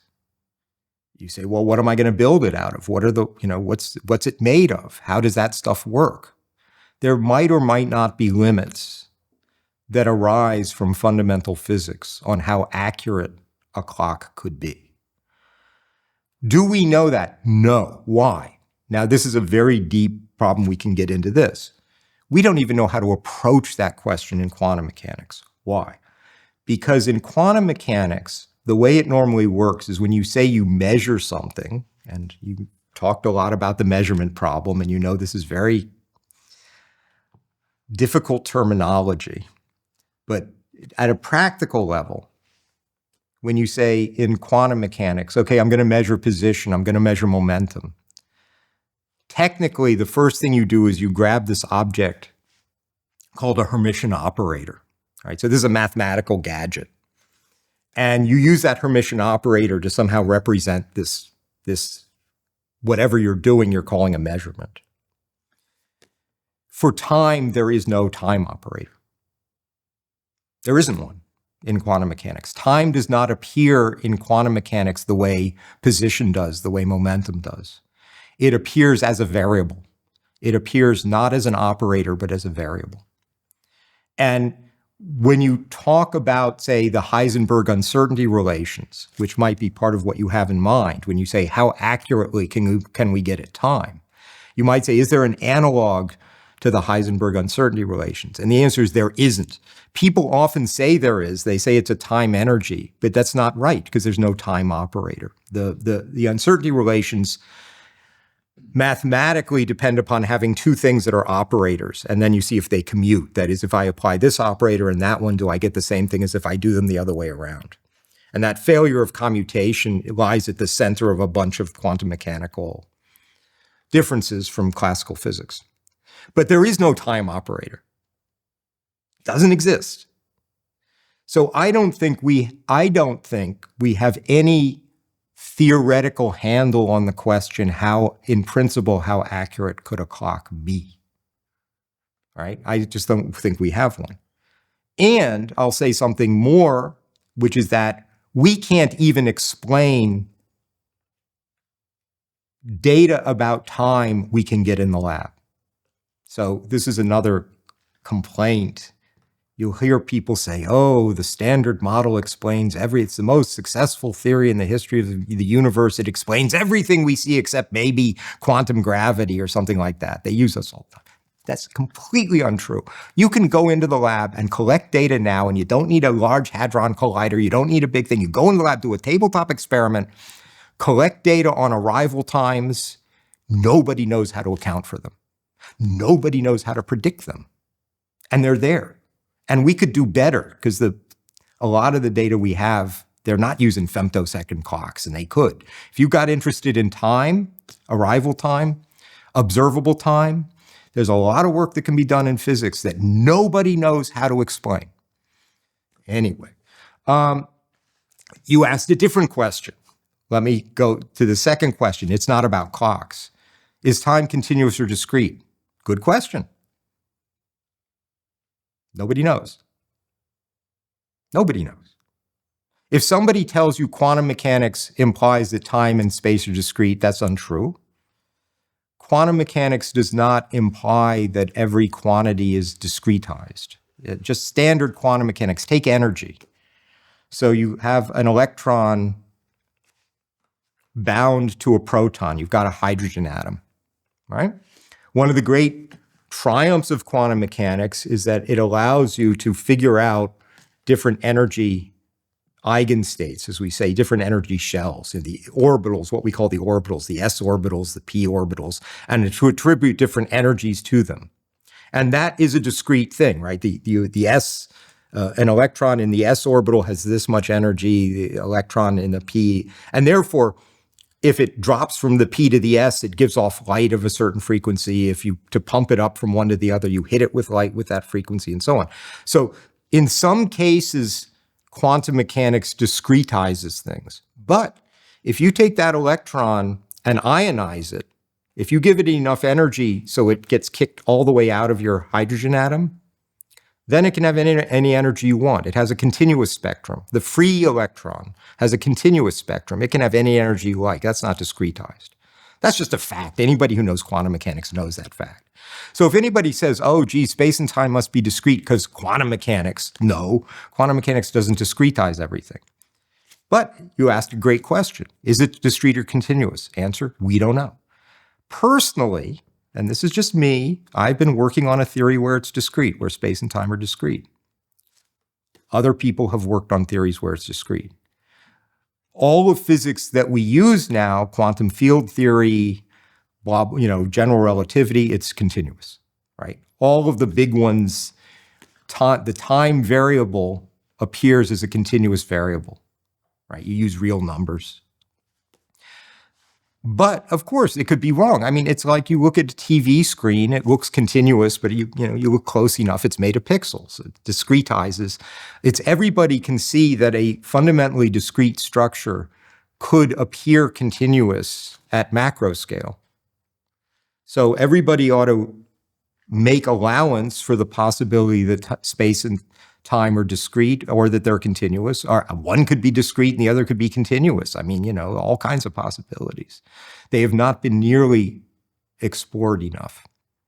I think this would be an interesting time to get into something quite closely connected to something you mentioned in our last episode, which is you introduced this concept of the Zenonian observer. Mm-hmm. That's not what I have in mind right now, but you took the Zenonian observer from Zeno. Mm-hmm. And I'm wondering if you think that it might be interesting to discuss Zeno's paradoxes right now, just because they do pose problems about continuity and discreteness. And I wonder if they have any bearing at all, in your opinion, on this question of continuity and discreteness of space. Sure, let's talk about that because let me just say, again, the story one hears, I have no reason to doubt it, the story that Plato tells in the dialogue Parmenides, is that Zeno was a student of Parmenides.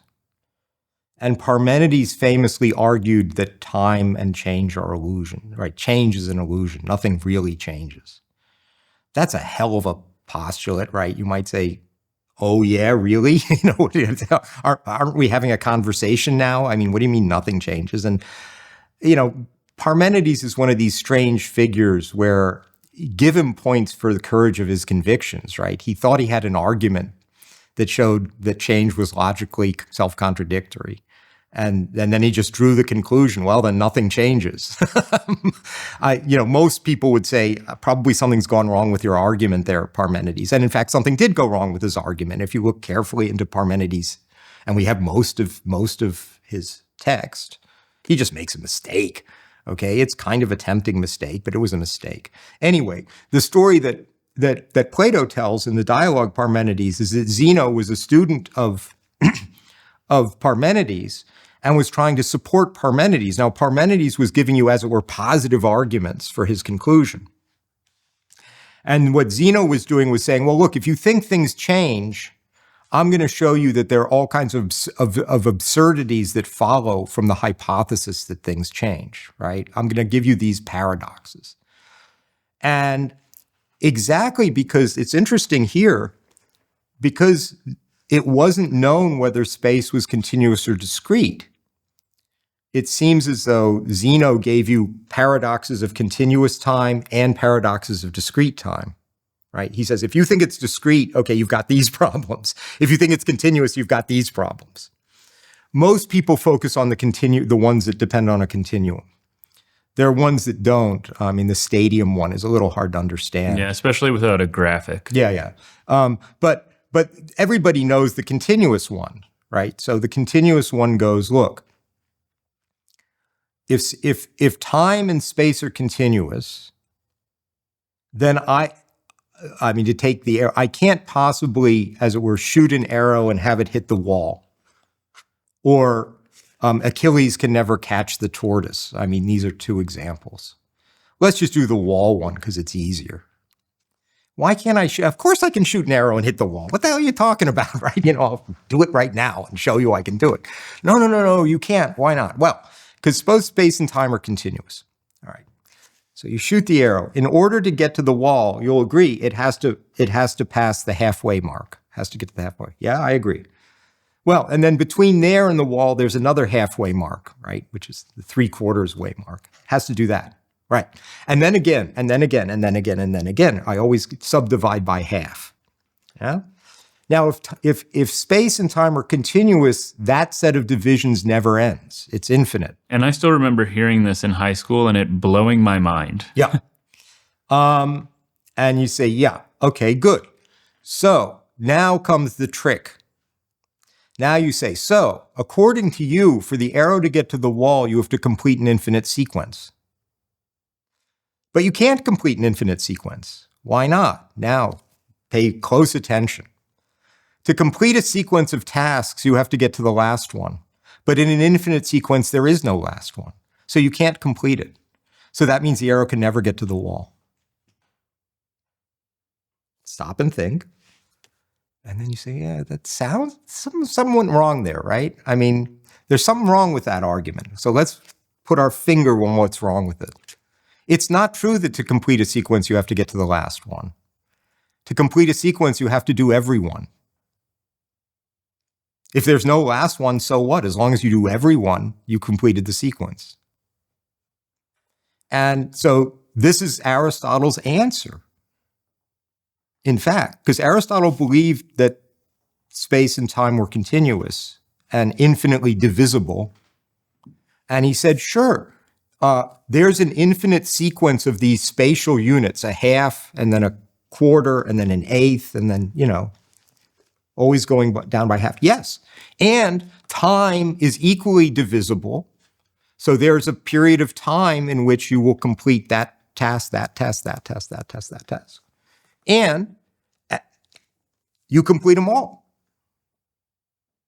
Right? Because the time is just as divisible as the space. So this was Aristotle's answer to Zeno. He said, you're making a mistake there.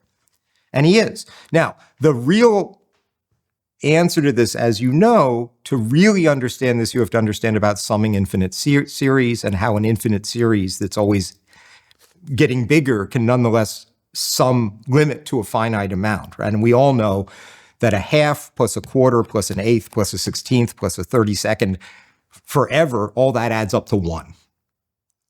So yeah, I can shoot the arrow, it gets there in a second. It did half of it in the first half second. It did the next quarter in the next quarter second. It did the next eighth in the next eighth second. Just as much as you want to divide space, I can divide time. There's no paradox. That's the answer to that. And this, of course, summing infinite series, and when they even have a sum, when they converge, all of this was really only understood by Dedekind and stuff. Mathematicians finally worked this out in the 19th century rigorously. And you need to do it rigorously to explain why calculus works and so on. But nobody should be bothered about Zeno's paradoxes nowadays. We've answered them. And some of them you can answer, as I said. It's just the distinction between doing the last thing in a sequence and doing everything in a sequence, right? If you say to complete a sequence, you have to get to the last step, then if there is no last step, you can't complete it. But if you say to complete a sequence is to do every step, then even if it's infinite, you can complete it. You just need to complete an infinite number of steps. Okay, no, that was great. I haven't spoken with anybody about Zeno's paradoxes for quite some time, maybe since I first started the show, actually. So it's fun to get to them. Do you know, actually, I just need to mention, have you ever seen Tom Stoppard's play Travesties? No. You should see it. I mean, Stoppard's great. Stoppard is very philosophical, as you know. And he actually has a character there who's talking about Zeno's paradoxes. And he talks about the arrow and how the arrow can never arrive because of this argument. And then he says at the end, who is it? St. Stephen died of fright. Right? St. Stephen was supposed to have been killed by arrows, but apparently they never hit him, right? He was just scared to death. Well, this might be a digression from some of the more simple common questions that I want to keep asking for a little bit. But if your intuitions about space, time being discrete, don't come from this, which I think even though you've given a possible way of refuting the problem, a lot of people still think it's a problem today. Where does your conviction, if I can put it so strongly, that time is discrete come from? That's too strong. It's not a conviction. It is, the conviction is that, first of all, I think demonstrably, there are infinitely many ways you could ascribe a discrete geometry to space-time, and almost none of them have been carefully explored. Almost none. There are very few people, the causal set people, Raphael Sorkin and Faye Dowker, are among the few who are really trying to discretize, in a way, spatiotemporal structure and do physics in terms of it. So it is not a conviction that it is so. It is a conviction that it might be so, which everybody's going to agree to. Many physicists will offhandedly say, well, quantum theory tells us it is discrete, but they don't take that seriously. All this stuff about quantum foam, you see these pictures, it doesn't look discrete. It's all tangled up and fractal, God knows what. And there's a long story about how I came up with this discrete structure that goes back to trying to understand just divergences and curls and standard vector calculus. It's a long story. I've got a manuscript I've been working on for almost a decade now, and maybe this summer I'll finish it. Oh, wow. But it's just speculative, right? It's just speculative. Now, it turns out, I will say this, and this will come back to things we've talked about. If you try to discretize space-time, it's not absolutely required, but it's a very natural thing to end up with a preferred foliation. It's a little bit hard to avoid it. It's not that you can't avoid it, but unless you're working hard to avoid it, the natural thing to do as soon as you start talking about discrete structures, which by a discrete structure, I just mean where you've got nearest neighbors, right? I mean, in a continuum, if I have a point and you ask, well, what's the next point over? The answer is there isn't a next point over, right? No matter how close I get, there are more points in between, right? So it's really just density here that matters in technical term, density, but continuity. In a discrete structure, there are next neighbors, right? You can ask, what's the next one over? What's the immediately, next one? And if you start doing that for space-time, so I'm trying to make a space-time structure that's discrete, it just naturally, if you're not really trying to avoid it, you're going to end up putting a preferred foliation into it, temporal foliation into it. Now, I think we need one. I think we need a preferred foliation because of quantum non-locality, because of violations of Bell's inequality. So from that point of view, those chime together. You say, look, I tried to build a discrete space-time, bang, I get a foliation. Hey, I need a foliation. Good. So this is not obviously going back to Newton. For Newton, space and time were continua. He's not doing anything discrete. But you do get back almost, if you do it the way I'm doing it, you get back a preferred foliation. And for me, that's not a bug, that's a feature. Because I'm going to use that preferred foliation for writing down my laws of physics and accounting for quantum non-locality. So that's the big picture of why I'm interested in that. Also, I think, if anybody's interested when the book finally comes out, I hope you find that it gives you a way of thinking even about stuff you were familiar with in continua, like vector calculus. Gives you a way of thinking about it that's enlightening. It was enlightening to me, anyway. If time is discrete, and then it seems like we should look at time as a collection of instance, one after another. Then what prevents you from, this goes back to the beginning of our conversation, of looking at time as something that is composite? It's something like an ordered set of these instants. Sure. I mean, there's the temporal structure. So when you talk about time, maybe a better word is temporal structure. And of course, time, I mean, look, there are lots of different moments of time. I mean, I don't want to say time doesn't have a multiplicity in it. What I said at the beginning was that it's fundamental. It's not made of anything else. It's, the parts of it are temporal parts, right? And the question is, what is the structure in which all of those parts are organized? And that is giving an account of time, of temporal structure. What is it that's organized and how is it organized? Now, let's again make a distinction here. For Newton, as we saw when I read it, what gets organized are these spatially global instants.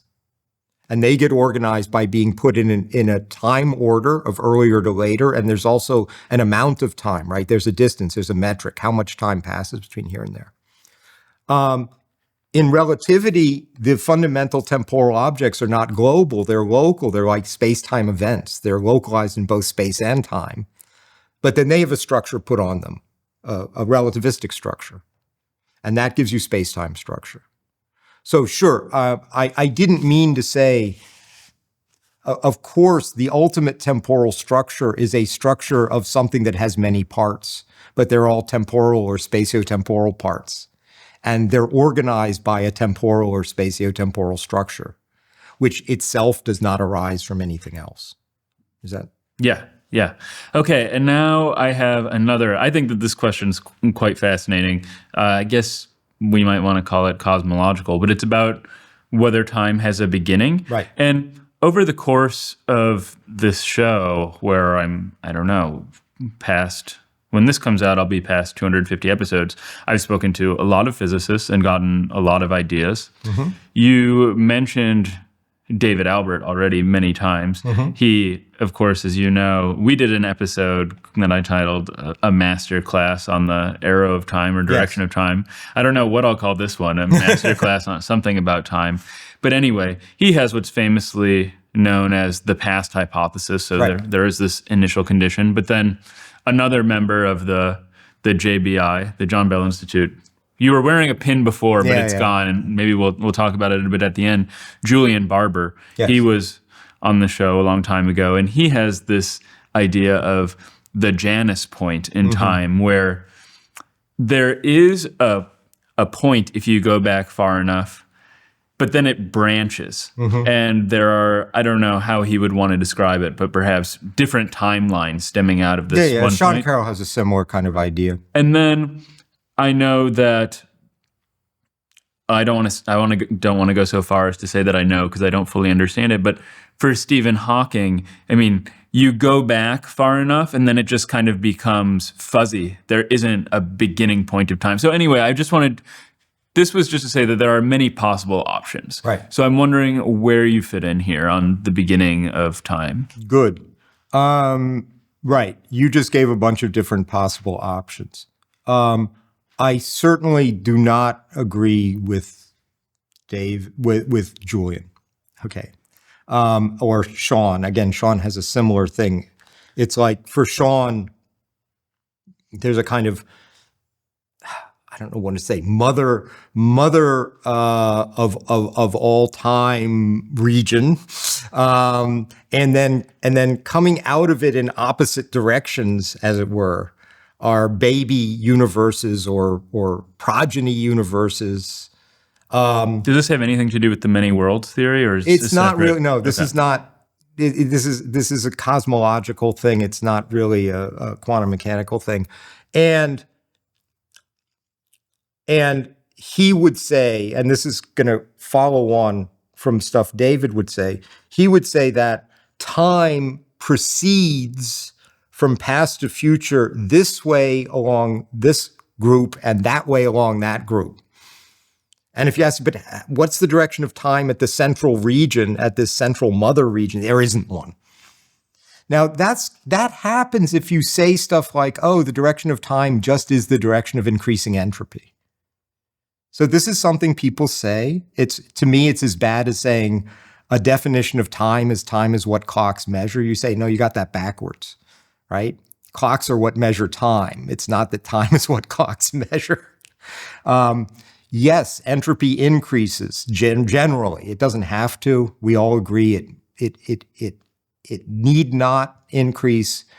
We all agree in classical statistical mechanics, if the universe is closed, eventually it will decrease. That's Poincaré's theorem.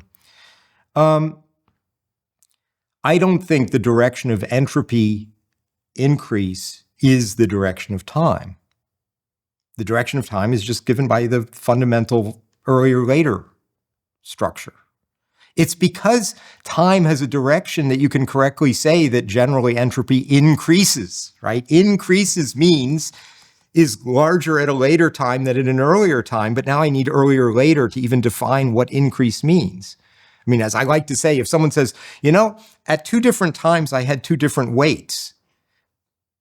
At one, it was larger than the other. You'd say, well, it's kind of important to understand which was earlier and which was later, because if you're trying to lose weight, if it goes one way, you're going the wrong direction, right? So increase is a word that has the direction of time built into it.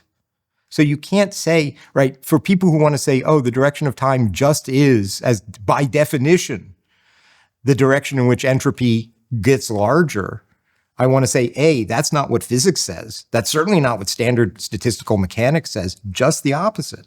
It says it is possible and eventually will happen, and at a small scale happens all the time, that entropy decreases. But to say entropy decreases is to say that the direction of the forward direction of time is not the direction in which entropy is getting larger, okay? So, now, what happens with the beginning of time? Is there a beginning of time? There are 2 questions here, actually. Let's separate them. Is there a beginning of time? The past hypothesis, okay? Different questions. I think everybody would agree they're different questions. Is there a beginning of time? Let's be now a little careful about that. It could mean, was there a first moment of time, a literally initial condition of the universe, literally a moment of time that counts as the first moment of time? Could be. Nobody knows. Second question. Does time go back infinitely? Now, it could be that time doesn't go back infinitely, but there's no first moment. That's like take the number line and remove 0. Then you can't keep going in that direction, but there's no first one either, because there's always an earlier one, because it's dense, right? There's literally no first positive number on the number line, real number line, right? There's no first positive number, but you can't go back forever and stay in the positive numbers. So that's a second question. Does the physical universe, is it limited in its time extent? Now, if you have a discrete thing, if it's limited, there's a first one, right? In a discrete structure, if it doesn't go on forever, then there's a first one. In a continuous structure, it might not, as it were, go on metrically infinitely, but there still might not be a first one, as the example of the number line illustrates. So, does the physical universe, A, have an initial time? B, does it go back indefinitely, metrically in time? Answer, nobody knows. Nobody knows. Nobody has a good reason to believe one thing or the other. Roger Penrose has developed what he calls a cyclical cosmology, where there is no first. There's always an earlier period. There's the period we would call a Big Bang, which was a interesting event. It was preceded by another epoch, which was preceded by another epoch, which, well, as far as he knows, was preceded indefinitely. Now, the idea that time could go to the past infinitely, that people get queasy about that, because they say, how could we have, there hasn't been enough time to get to now. Yeah. Get back to Zeno. Yeah, this is like Zeno, but now not just with division infinite, it's with infinite extent, right? There are 2 kinds of infinity: infinity in extent and infinity in divisibility. Zeno was more about infinity and divisibility. This is about, could an infinite amount of time have passed to get us here? And many people get queasy about that. Personally, I get kind of queasy about that. I can't say it's logically impossible because it isn't. I get queasy about continuity. Yeah, I mean, I prefer discrete structure because I think it's easier. It's cleaner, right? It's really clean. It's like I can get down to the bottom, and here I am at the bottom. This is next to that. Anyway, so was there an literally initial period or moment of the existence of the physical universe? Was there an initial period or moment in the temporal structure?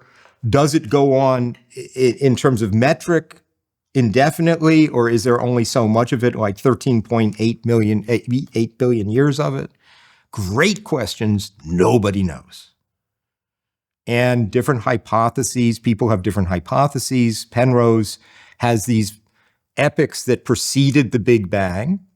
And then people say, well, do we have any empirical evidence of that? And he's thought about it, and he thinks we do. I mean, he literally thinks some features of the cosmic background radiation are indications, are, as it were, the effects of stuff that happened in the previous epoch. Other people, of course, disagree. You can trace out what general relativity says,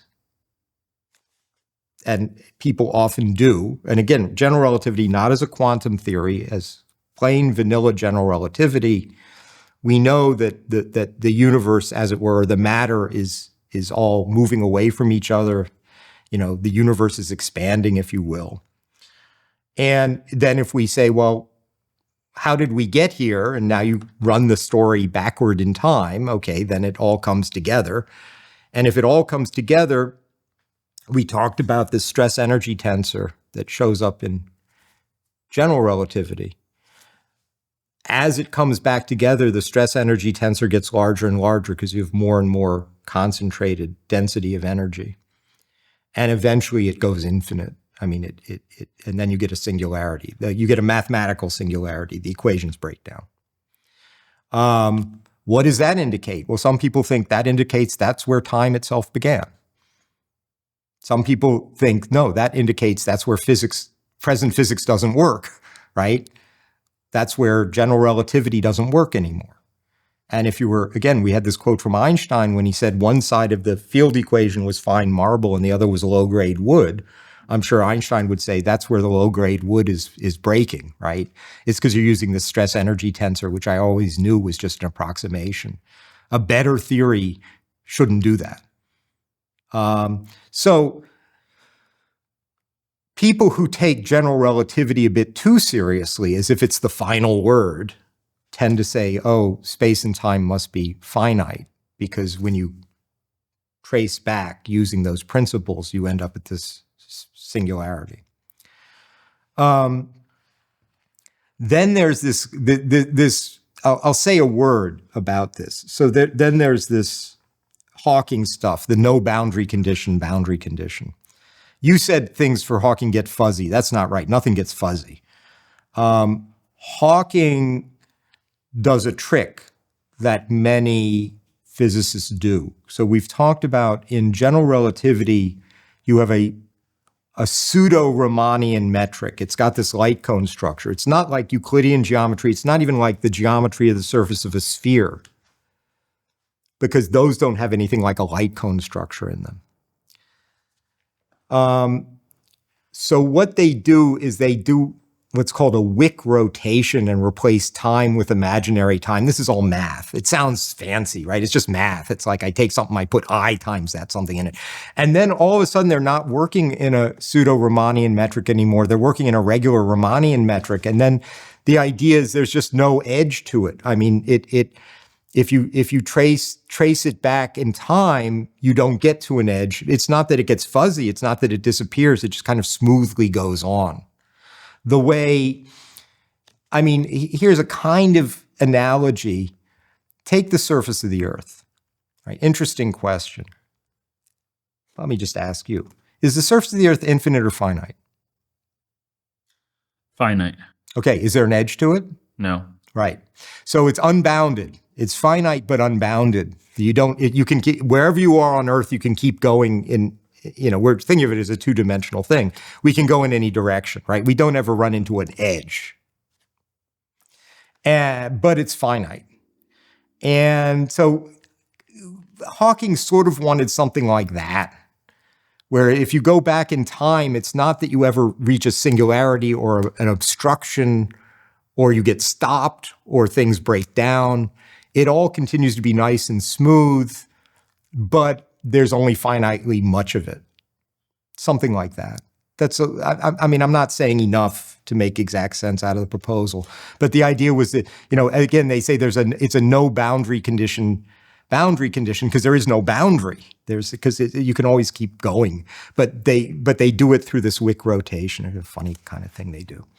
Okay, fine. All kinds of speculations people can have. I have no problems with speculations. Just be upfront about what you need to get your speculations to work. I don't think that one works because I think although there's this mathematical procedure of replacing time with imaginary time and going from a pseudo-Riemannian metric to a Riemannian one, it's a mathematical procedure. I don't think it makes any sense physically. It's just math, just ungrounded math. Now, that's about time itself. What about the past hypothesis? Well, the past hypothesis is an observation. I don't like the term past hypothesis. I call it the past conclusion. Why? You look around at the world and you know a lot about the physics of how the world works, and you know a lot about thermodynamics and statistical mechanics. And you say, it follows from what I see now that earlier on the entropy of the universe, in some sense, if you can define it, must have been lower. The only way you can explain what you see now and all the stars and what they're doing is that the entropy was lower. That's a conclusion, right? It's not a hypothesis, it's a conclusion. That raises the question, but why was it lower? And now you get into a big philosophical issue. Maybe you've seen Roger Penrose, again, has written a lot about this. And if you read some of Penrose's books, he actually has a picture, and it's a picture of this big space and God has a little pointer, and God is pointing out the initial condition of the universe. And the idea is that it's a very, very, very atypical initial condition, that most of the physical states the universe can be in are in thermodynamic equilibrium. And in thermodynamic equilibrium, you don't got stars, you don't have planets, you don't have people, you don't have nothing, because there's nothing like that. Because at equilibrium, you're at equilibrium. It's just like a gas. I mean, it's just nothing, and it's not like that, right? And we are very, very, very, very, very far, thank goodness, from thermodynamic equilibrium.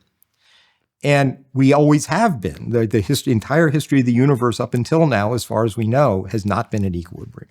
So the earlier states of the universe were certainly not equilibrium states. They were low entropy states. Now the question is, can I explain that? Right? First, I observe that that's the case. True. Nobody can deny it. Second question, can I explain it? Now, here are a couple different models.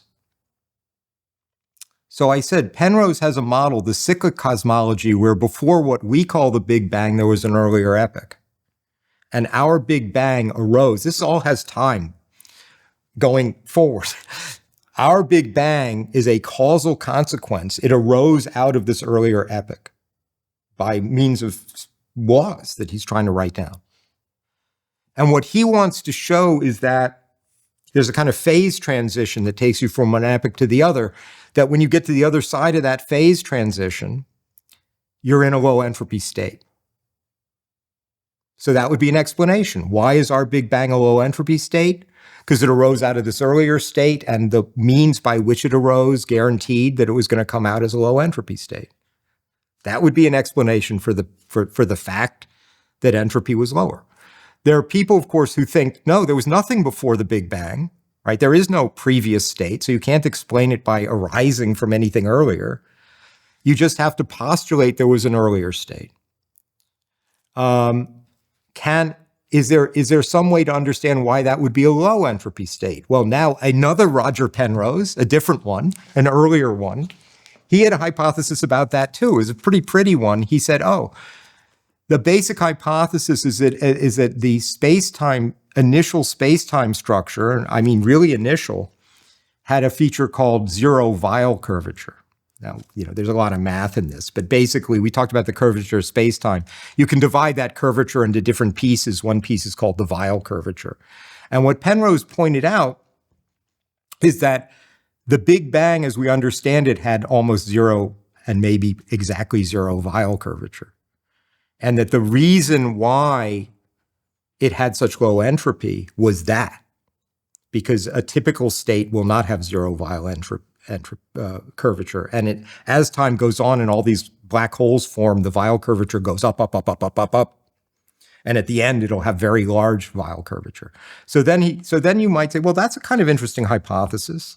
The hypothesis is the initial state had zero Weyl curvature. Okay, that would explain it. Now, you could, of course, say, but why did it have zero Weyl curvature? But now we're in this game of when do you want to stop, right? No matter what I give you as an explanation, you can always say, but why that, but why that, but why that? That's the 3-year-old version of doing philosophy. No matter what you ask me a question, no matter what I give you to explain it, you then further ask the question again, again, again. Now, everybody can see that's a mug's game, right? You got to stop somewhere. Where do you stop? You stop where it's simple. You stop where it looks kind of compelling. I mean, actually, Parfit has some interesting writings, philosophical writings about this, which are basically the question, what are reasonable looking foundational postulates? Ones where you say, I don't think I need to go deeper than that. Now, you never know you've gotten to the bottom. You can't know you've gotten to the bottom. But if there is a bottom, sometime you might get to the bottom, and then you're going to waste a lot of time trying to dig a sub-basement where there isn't one. And zero Weyl curvature, okay, that's a real simple thing to say. In the context of general relativity, it has a precise content. That would be a version of David's past hypothesis. Now, David and Barry, lower, are Humeans. So they're in what to me is funny situation of saying, well, a law of nature just is some kind of informative generality. So from their point of view, just saying the initial condition was low entropy, that automatically becomes a law if it's easy to say and a lot follows from it. Right. I don't buy that. You're I'm not a Humean. I'm a non-Humean. I think the fundamental laws are laws of temporal evolution. They do not have Humean accounts. This thing could not be a law of temporal evolution because it's a claim about what happens at a certain time. So yeah, for me, if there's an explanatory principle there, I like a one like Penrose's, if it turned out to be right. If you could explain everything by having space and time be finite and that the initial state had zero Weyl curvature, I wouldn't lose any more sleep over it. I just couldn't see there's any prospect of getting anything better as fundamental principles from which I can explain everything. But I wouldn't call that a law. Because if you ask me, in some sense of couldn't the universe have started out in some other state? I'd say, yeah, because I think the laws are laws of temporal evolution. They wouldn't stop it from starting out somewhere else. But okay, it started out with Weyl curvature 0. That's good. Someone says, I can explain why it started with Weyl curvature 0 because it arose out of something else by a process which gives rise to Weyl curvature 0. Okay, fine, I'll listen to that. That sounds good. You never know where to stop, but you better stop somewhere. Tim, I want to make sure that we get to time of flight and arrival time experiments because I know that that's what you've been working on. But at the same time, I also think it's really important that we're going over these basic, long-lived questions that people have been puzzling over for eons. So there are a couple more that I want to talk about.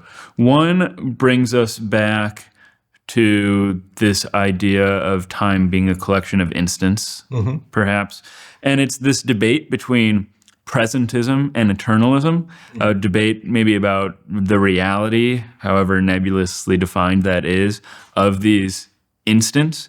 So first, maybe I should ask, just for context for our listeners, what this debate is between presentism and eternalism, and how your theory of time falls into it. Okay, so I'm going to give you a characterization of this debate, which is going to sound very unfair because it's going to make one side look kind of silly. I think this is accurate, okay? And we can start with what you just said, the reality, however nebulously that's defined. Okay, reality should not be defined nebulously. There's reality, there are facts, okay?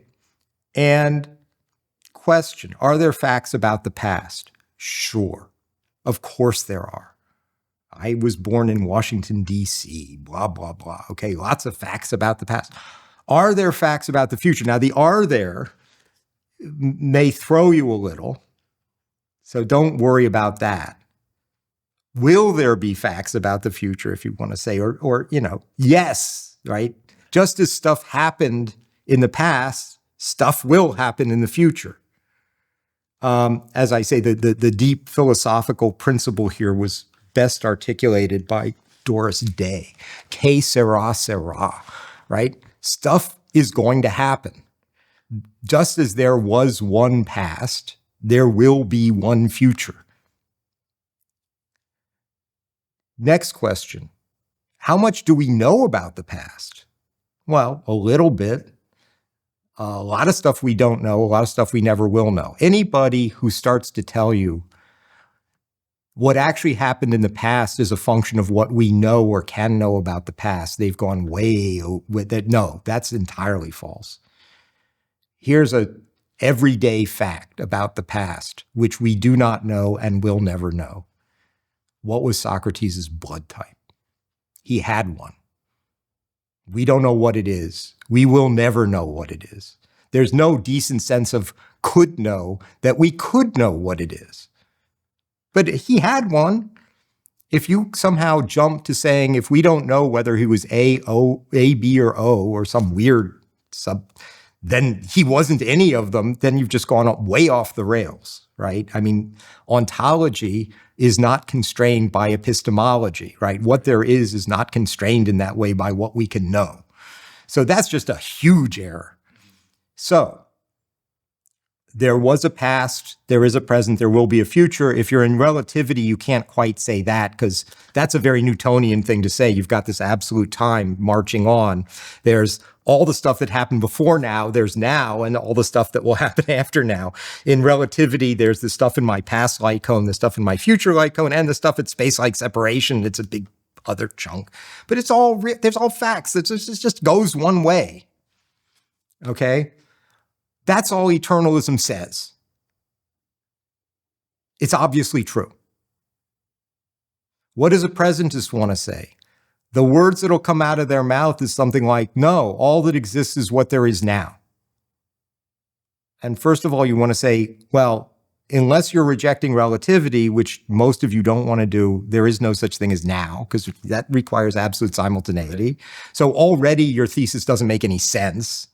But even if you put in a slice, even if you put in an absolute slice, and I say now, globally, is that all there is? No, there's all the stuff that happened in the past, all the stuff that's going to happen in the future.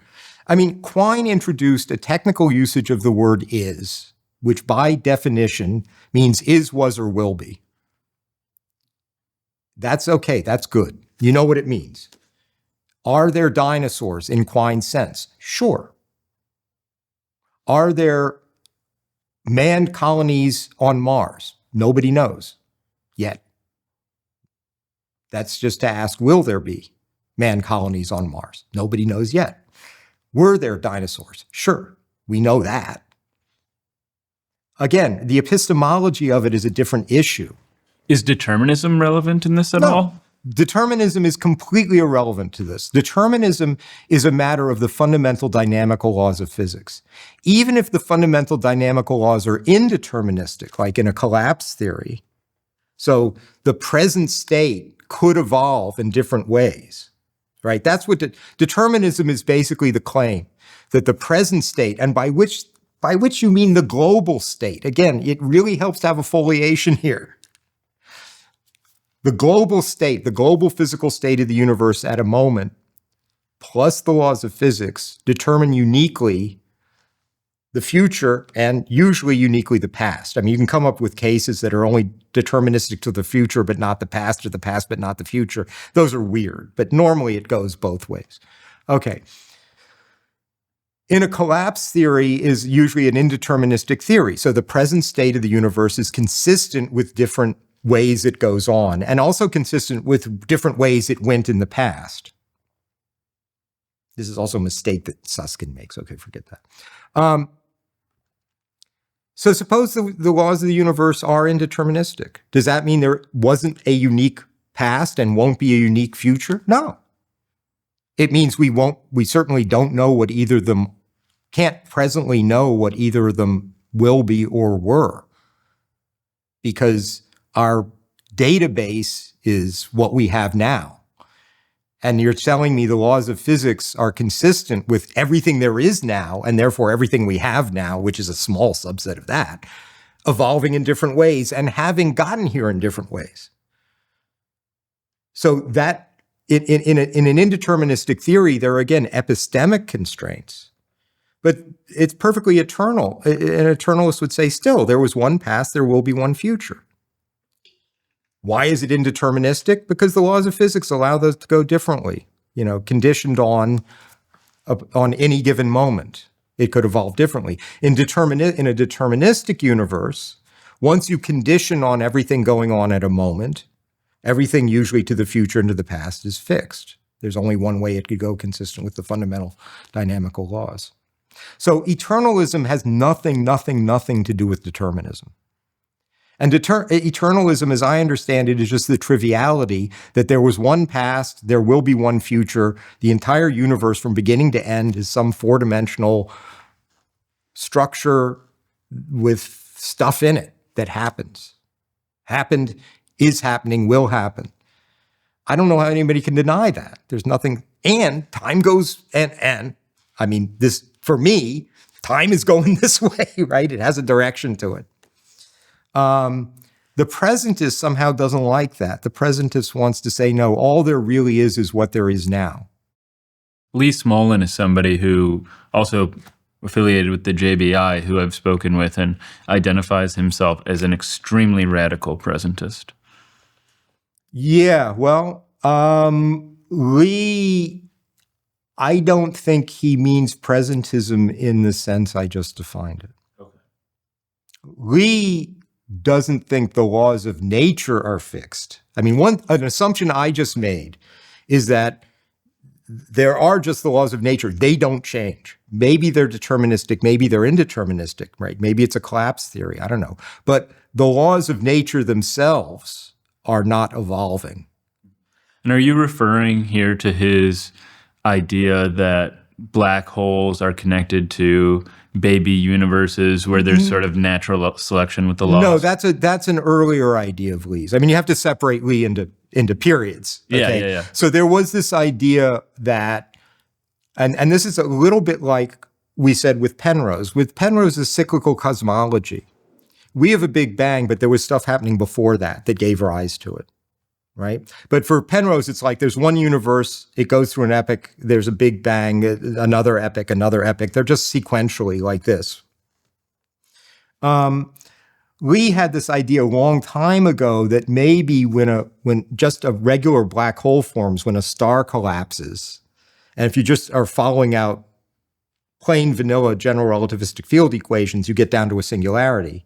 Maybe somehow by quantum effects, you tunnel through as they say, you tunnel through the singularity, and then that gives rise on the other side to a new universe with a Big Bang-y kind of beginning.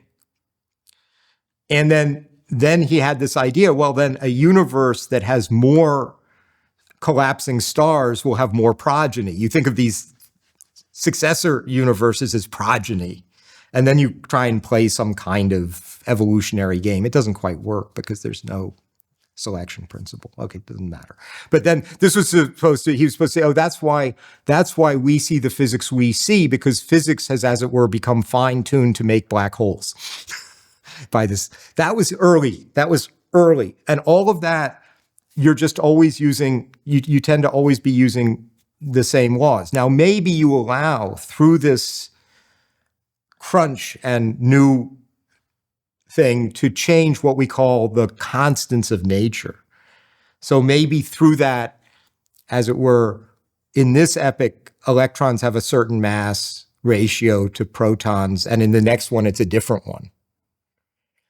If that's true, then you could kind of see how, the idea is you could see how, well, it would prefer ones that gave you a mass ratio that gave rise to more black holes.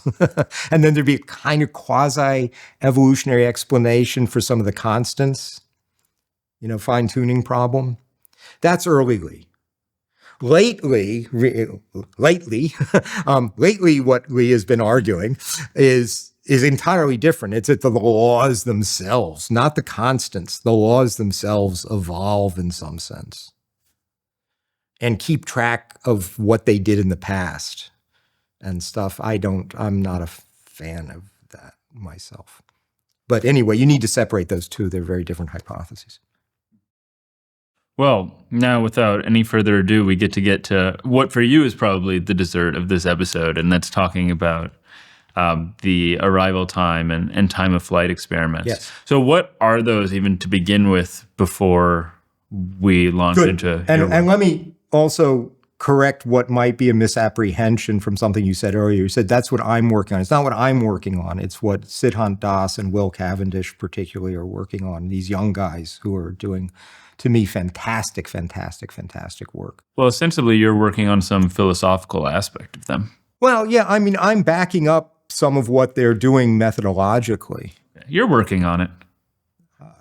I'm going to I wrote a little introduction to one of their papers. They're doing the hard lifting here. Okay, I mean, they're doing the hard lifting and they can do it. We were just at a workshop with Siddhant and Will, and David was there and some other people. In New York? No, it was up in Lake Placid. And Daniel Sudarsky. Oh, I have to mention this. In the last episode, I said you should have Daniel on or Bob Wald on to check what I said about general relativity. Okay, I actually asked Daniel to listen to the whole damn 4.5-hour episode, and he said there's no major mistakes. He's little things that he would have said differently, but he said there are no major mistakes. That's good. Okay. Congratulations. Yeah, well, I was happy to hear him say that. Yeah. Anyway, so they're doing the heavy. I mean, they have the amount that they've done and the amount of detail they can give you is just astonishing to me. That's not me. But let's easily talk about what the question is. Go into a lab. Here's something you can do nowadays. You couldn't do it 20 years ago. You take an electron or take a single atom and you put it in a magnetic trap. Okay, there are different types of traps. There are magnetic traps and there are pole traps. Okay, they actually matter which they are. I didn't know any of this 2 weeks ago. Okay, you put it in a trap, you can hold it here, and nowadays they can hold it for a pretty good amount of time. Individual single particle, individual single atom. And you've got a waveguide, which is going to it's just something that bounds it on this side. And at some moment, which you define, you have some very good clocks. We need now, again, these femtosecond clocks, very accurate clocks. Some defined moment, you drop the confinement on this side and you let the wave function, the quantum state, and the particle, if you think there is a particle, evolve and drift down this waveguide. There's a screen here. And eventually a spot forms on that screen. And it forms both at a place, which, you can just, if it's a photographic emulsion, but at a time. So you need a really accurate clock here to mark out not only where, but when did that screen fire, marking the arrival, as we would say, of the particle. And if you want to get really fancy, between here and here, you can put a two-slit kind of barrier so that by you get these interference bands that you always talk about in quantum mechanics. But the point is, don't just look at where, look at when. That's data. You can collect that data. Some people, 30 years ago, they collected it. You could do much better nowadays.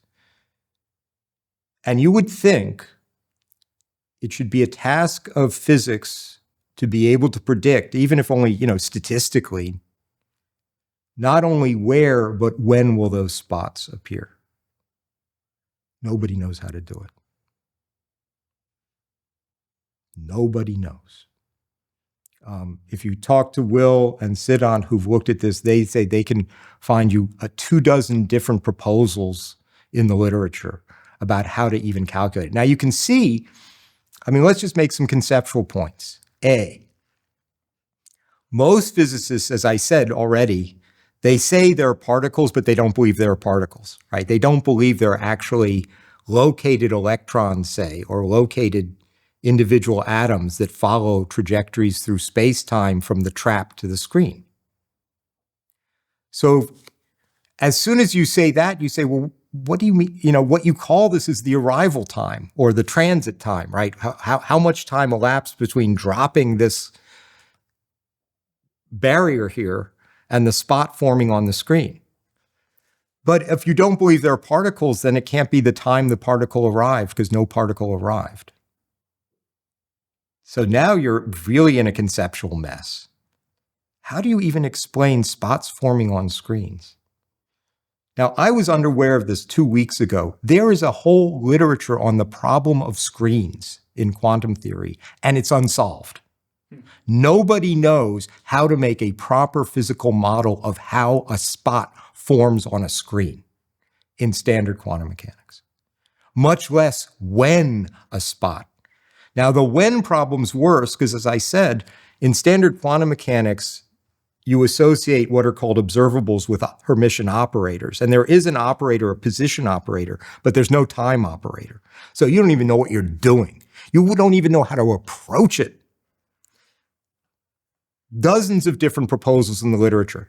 They tend to agree in the scattering regime. So the scattering regime is where I have a target, I send something in, and then I measure way back there what comes out.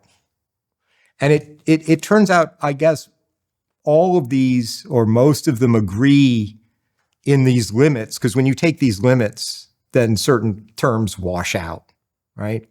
And they tend to agree in the limits in the long scattering regime, but they do not agree if I start bringing the screen in, and I'm not doing scattering theory.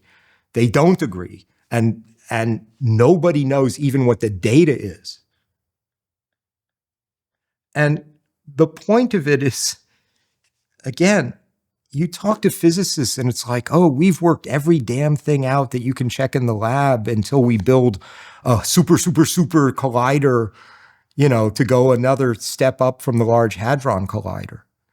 And that's completely untrue. These are tabletop experiments that can be done where you could collect data, if nothing else, about where and when dots appear on screens. That should be data that everybody needs to account for, and nobody knows how to. Now, the next point is, I said a standard physicist is absolutely handcuffed on this because they don't believe there are particles anyway. If you have a pilot wave theory like Bohmian mechanics or something in that area, there's a big dispute about what to call Bohmian mechanics I don't want to go into. But take any theory that says, yeah, I think there are particles. I think electrons really are particles, or, they really do move. It really does get to the screen, right? It really was somewhere in the trap, and when you dropped it, it moved out of the trap and it went down this waveguide and eventually it hit the screen. It should be obvious that such a theory has an immediate conceptual advantage in trying to account for this data.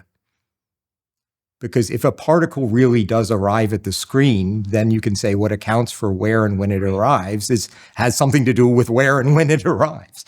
But if you don't think there are particles that arrive, you can't say that. And it is not clear what you do say. Not at all.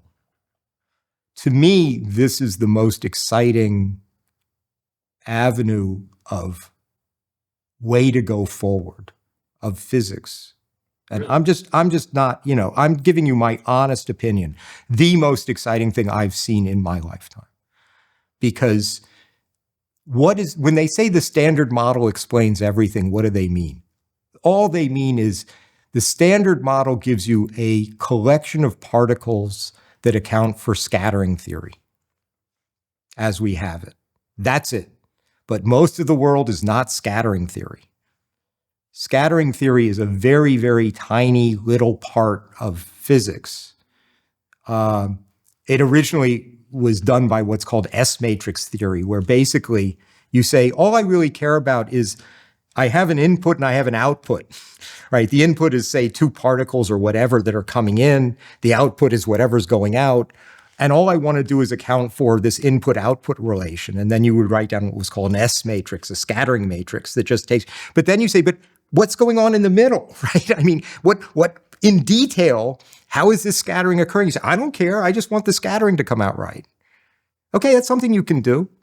And I guess you can say the standard model looks like it's given you all the fundamental particles you need. Those of you who don't believe in particles at all. But anyway, all the fundamental particles you need to do scattering theory, as far as we know, to the energies we can do it. But that's not all of physics. It's not even all of what's easily accessible physics. And these experiments are not being done. I mean, Siddhant has been trying for years to get experimentalists. Now, it's kind of specialized experimental apparatus you need. You need to be able to trap these particles. You need these high precision clocks. And you need to, when you really get into, and most theorists don't get into this kind of detail of experimental constraints. How do I make the waveguide? What do I make the screen out of? What kind of problems are those going to, give me? But it can be done. It has been done.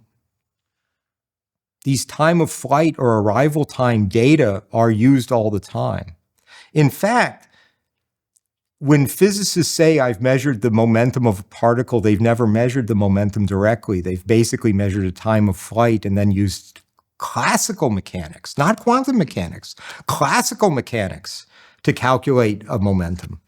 It's a very shady kind of thing to do, right? The amount that people who proclaim to believe in quantum physics appeal to classical physics when they're trying to explain things to you, track that. Because often those are checks they cannot cash. They might say, oh yeah, I'm kind of talking classically here, but of course I don't mean that. Then you say, okay, then do it from beginning to end quantum mechanically and see what happens. There's a lot of appeal to classical physics in what they offer as physical explanations that they are not entitled to and that they could not really eliminate and still give you a coherent story. So you can try that for fun someday. You're not confrontational enough. You'll never do that. But anyway. No, I'm not confrontational in particular, as you've noticed. Yeah, let me run on like this. Well, there have been lots of times in the podcast history where I should have been confrontational, but it's just not the way that I am. Not your style. Anyway, you said a lot of things there that I want to jump on, and not in a confrontational way. But one is you said that this is the most exciting thing that's happened in physics in your lifetime for moving forward with physics. I'd like to get to that in a second, but first, do these experiments lend any sort of confirmation or insight into how you answered or would answer or have been answering these more traditionally metaphysical questions about fundamentality, flow, rate, direction, presentism, eternalism, anything like that? Or it's... I mean, the one, not there. There is one place where these experiments could, to everybody's satisfaction, nail something down. as you know, I more or less got into this business because I was worried about Bell's theorem and violations of Bell's inequality and non-locality. Okay. And I've been arguing for most of my career, please pay attention to Bell. I mean, I haven't been arguing it like a, original thesis. Please read Bell. Please understand what he proved. What he proved is that you have these non-local. Somehow there's some non-locality. Somehow, even though I've isolated Alice over here in her lab and Bob over here in his lab, and I put them very far apart, even such that if she does an experiment, there's not enough time for light to carry news of that experiment, how it was done and how it came out, over to Bob or vice versa, okay? That there still has to be some physical influence connecting those two labs. Okay, that's what Bell proved. Now, if you accept that, this is now not a theorem, but it's suggestive, I think. You'd say, gosh, you're telling me there's this physical non-locality. You're telling me it has to go faster than light. Maybe I can somehow make use of that to signal. Maybe I can use that for Alice to send Bob a signal faster than light. There's a causal connection there, some kind of real physical connection there. Can I use it?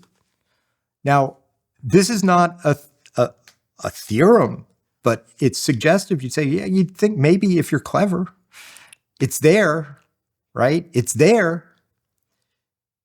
Most physicists by far think, no, you can't do that. You can't signal with it. There can't be superluminal signals. And you say, why do you believe that? And they'll say, well, that's according to relativity. And you say, yeah, but your relativity can't explain this, right? No relativistic theory, because relativity is local, is relativistic locality. No relativistic theory can predict violations of Bell's inequality, but they occur, okay? If there's this non-locality, offhand, I would think if I was clever, I could use it to send superluminal signals. Now, that's not a theorem. You could write down a theory with this non-local influence, but for some reason, you're blocked, right? The physics itself steps in and says, you cannot use me to signal. That, it's not impossible. It'd be a little weird, right? To me. It's not what I would expect. I'd really want to understand, well, why? I mean, how is this being blocked? The physics is it has this connection. What else is coming in and saying, you can't use this to send signals, right? So my immediate intuition is, I bet you can.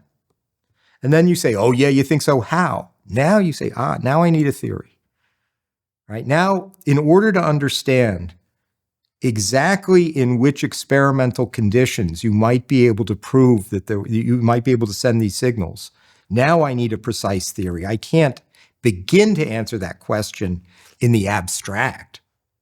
I need a really specific theory. Now, it turns out, this is what Will Cavendish will tell you, and if you want to have Will Cavendish on, have Will Cavendish on. Will Cavendish will tell you he's looked again at over a dozen proposals in the literature, in the standard literature, and he keeps finding superluminal signaling in those proposals. That if you think them through, you'll say, if you're right, yes, you can send signals. Siddhant Das came up in a kind of pilot wave setting. Here's a way you could send signals. If you can send superluminal signals, that kills relativity, dead. Then there's no longer a dispute, because if you can send these superluminal signals, then you need a preferred foliation. And you can even tell what it is. You could even determine what the foliation is empirically, and then it's all over for relativity. I think that's the way it has to go, right? I think it has to go because you need a preferred foliation to account for the violations of Bell's inequality, and we know those occur. I think that non-locality is built into quantum mechanics from step one, because you start out looking at configuration space for the universe. What do you mean by the configuration of the universe? You mean where are all the particles at a certain time? What do you mean by at a certain time? Well, I need a foliation. So to me, all this stuff is pointing in the same direction.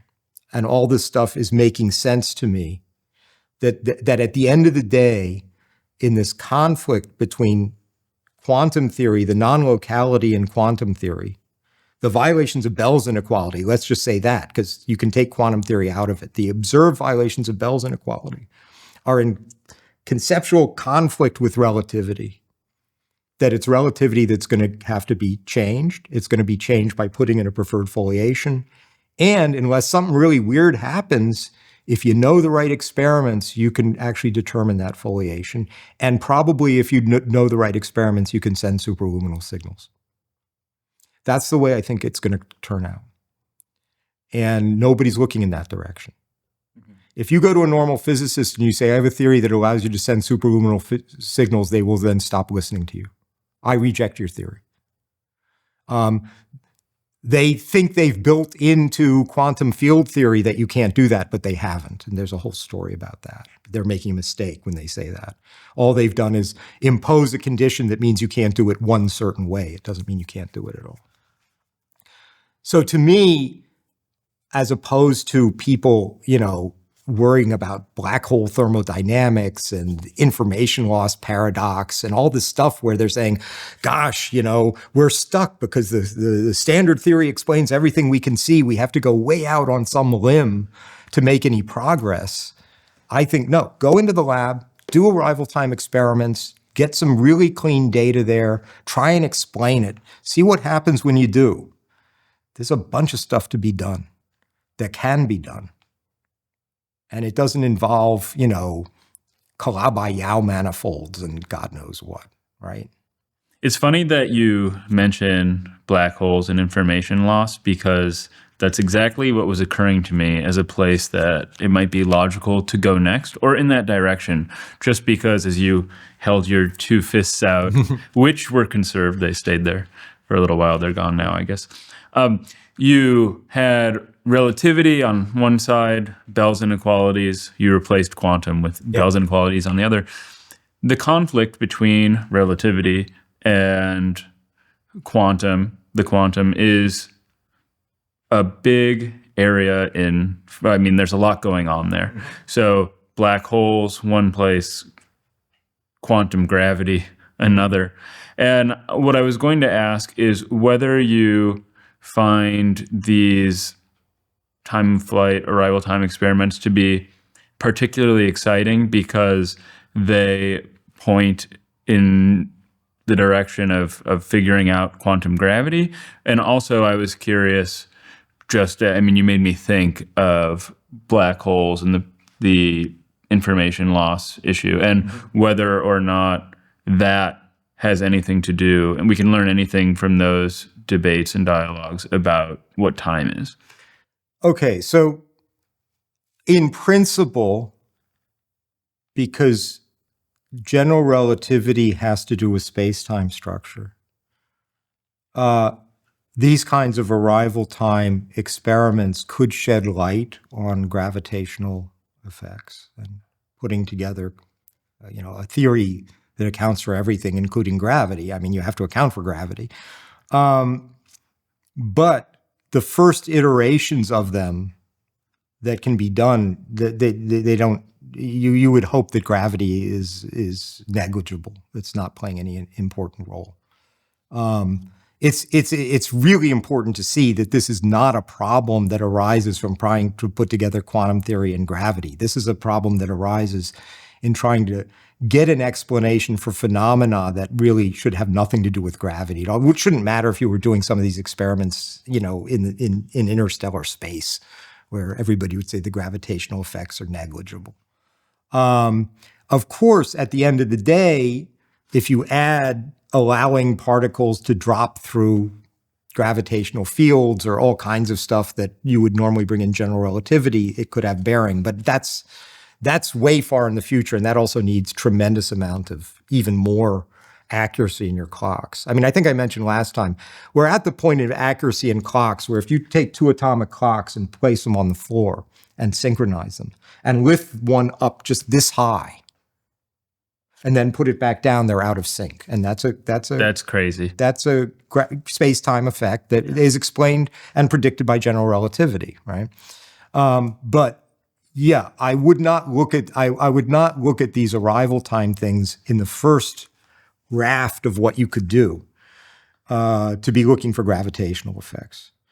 And if you ask what are they saying, the answer right now is we don't have the data. We just don't have the data. This is the amazing thing. We could get all this data and then put it in front of anybody and say, okay, here's the data. Here's arrival time data that gives you not only when but where these spots formed on this screen. Go to your theory and try and account for that. That's a challenge for everybody. We don't have the data. And we could get it. And it's a big challenge because people don't know how to do it. They do not know how to do it. So now the information loss paradox. All right, let me say a word about that. I have a paper. It's up on the archive. I never published it. I mean, I hope to put it in a book one day, called Paradox Lost, if anybody wants to look it up, saying there is no information loss paradox. Again, it's just a mistake. And it's a mistake that comes from not understanding general relativity, quite honestly. So this question of information, is information conserved?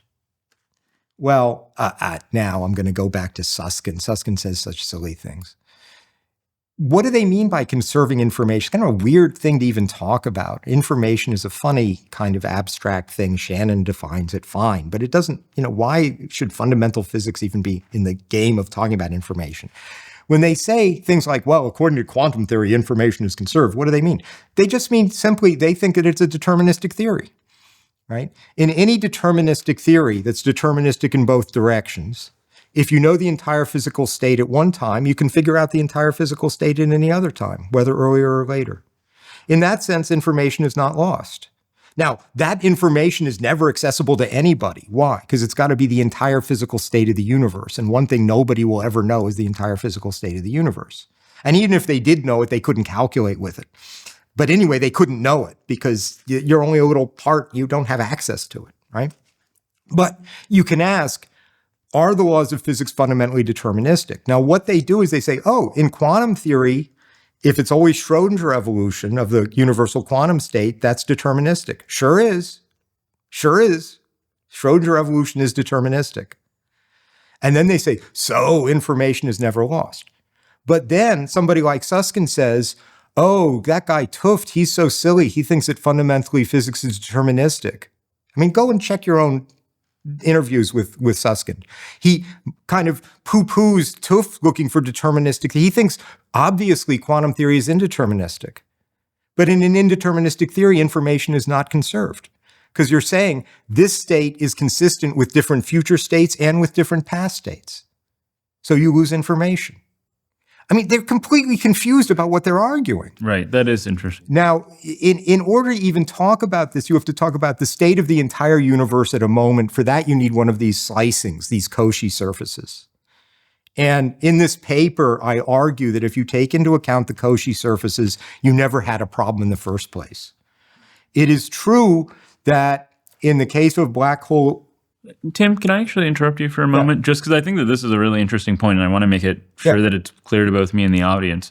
If you're saying that in an indeterministic version of quantum mechanics, information can't be conserved because the present is compatible with multiple different pasts. Mm-hmm. So we can't recover the information from the actual past. Yes. Okay, yeah, and I think that's very profoundly interesting to note here. Look, it's kind of, I don't want to say it's trivial. It's obvious when people talk about quantum mechanics being indeterministic, they mean the present situation is compatible with different possible futures. You could manage to find a theory that's indeterministic to the future but not to the past, but quantum mechanics isn't like that. If it's indeterministic to the future, it's equally indeterministic to the past. It means the present could have arisen from different pasts. But that means information is lost. There was one actual past. We don't know what it is. You couldn't know. Even if you could know the entire physical state of the universe now, which you can't know, but even if you could, you couldn't figure out what the past was because different pasts are compatible with it, just as different futures are compatible with it. Right? Now, if you look at this stuff about black hole information loss paradox, you have to go into the stuff about Cauchy surfaces. I'm just going to say this. I can't explain it. If anybody's interested, you can look up this paper, Paradox Lost. Great title. In order to the easy way to resolve that paradox is to be careful about your Cauchy surfaces and to notice that if black holes evaporate as Hawking claimed they did, and there's a whole story we could go into why he thinks that and what the gaps in that argument. But if they do, and you represent that evaporation in a Penrose diagram, which we did last time, I showed you some Penrose diagrams, you can see that the information isn't lost. It resides inside, as it were, the black hole, if you will, even after it's evaporated. Now that sounds funny, but I could show you in a diagram how that works. It requires a certain technical observation about this not being a continuous evolution in a continuum. Okay, there are theorems that Garrosh proved that Cauchy surfaces can't change their topology, but in this circumstance they do. Okay, and you can understand why that happens. Anyway, all that stuff's in that paper for anybody interested. So there never was a problem. And you know, we could have a whole session about how Hawking got to his radiation and what he inferred from the radiation, and Page and all these other people. There's you know, another 8 hours on that or whatever. But yeah, let me say, I don't think, and I think people thinking that was the key to making progress were profoundly confused. And especially if you're someone who says the fundamental problem is that information is never lost, and by the way, I think quantum mechanics is indeterministic. I mean, this is just basically flatly contradictory. You know, you're double thinking. It's Orwellian, and it's wasted a lot of people's time. Well, this conversation could not be complete if, even though we have discussed this issue many times, I did not ask at least a couple of things about time travel. Okay. So here's just a simple one. Is it at all possible, physically speaking, for us to get back to the dinosaurs and observe them? My answer, and I've given it before, nope. I see no reason from any piece of physics ever that suggests that's possible. You can take some mathematical expressions of the laws and make some really weird mathematical models because you haven't put constraints on the topology of the models, which would say you can do that, but I think there's no reason to believe those are physically realistic. I think time is intrinsically directed. It goes from past to future, and it doesn't go back. So there's no way you are going to having a continuous conscious life, remembering your past and getting into a rocket or getting into a weird, you know, time tunnel-y thing will suddenly find yourself among the dinosaurs. Nope, sorry, out of luck. A recent conversation that I had on the podcast involves a guest suggesting that aliens could be time-traveling humans from the future. And it sounds like, I just saw a very long blink. It sounds like you're ruling that out. And, yep. And I would like to just get the strength with which you're ruling this out. How unlikely does it seem to you that our physics at this point could be so profoundly wrong that this sort of time travel could be possible? I mean, look, am I allowed to use infinitesimals? I mean, I don't even know that I could come up with a real number small enough. I don't want to, look, I'm a philosopher. I don't want to rule anything out 100%. Get as close to 100% as you like. That's how confident I am that's not going on, and it never, you know, no, that's just a mistake. I think, of course, you have to ask, why in the world would somebody say something like that? I mean, why in the world? Aliens to begin with, I'll just make this short comment. Please. From all of these, you know, sci-fi movies that we've had forever, what do aliens do? They have hyper technology. They come here, and then what do? They kidnap people and probe their anuses. They, play tricks on people. I mean, how silly is that? They come down so you can see them and then they zip off. How silly is that? Why would they do that?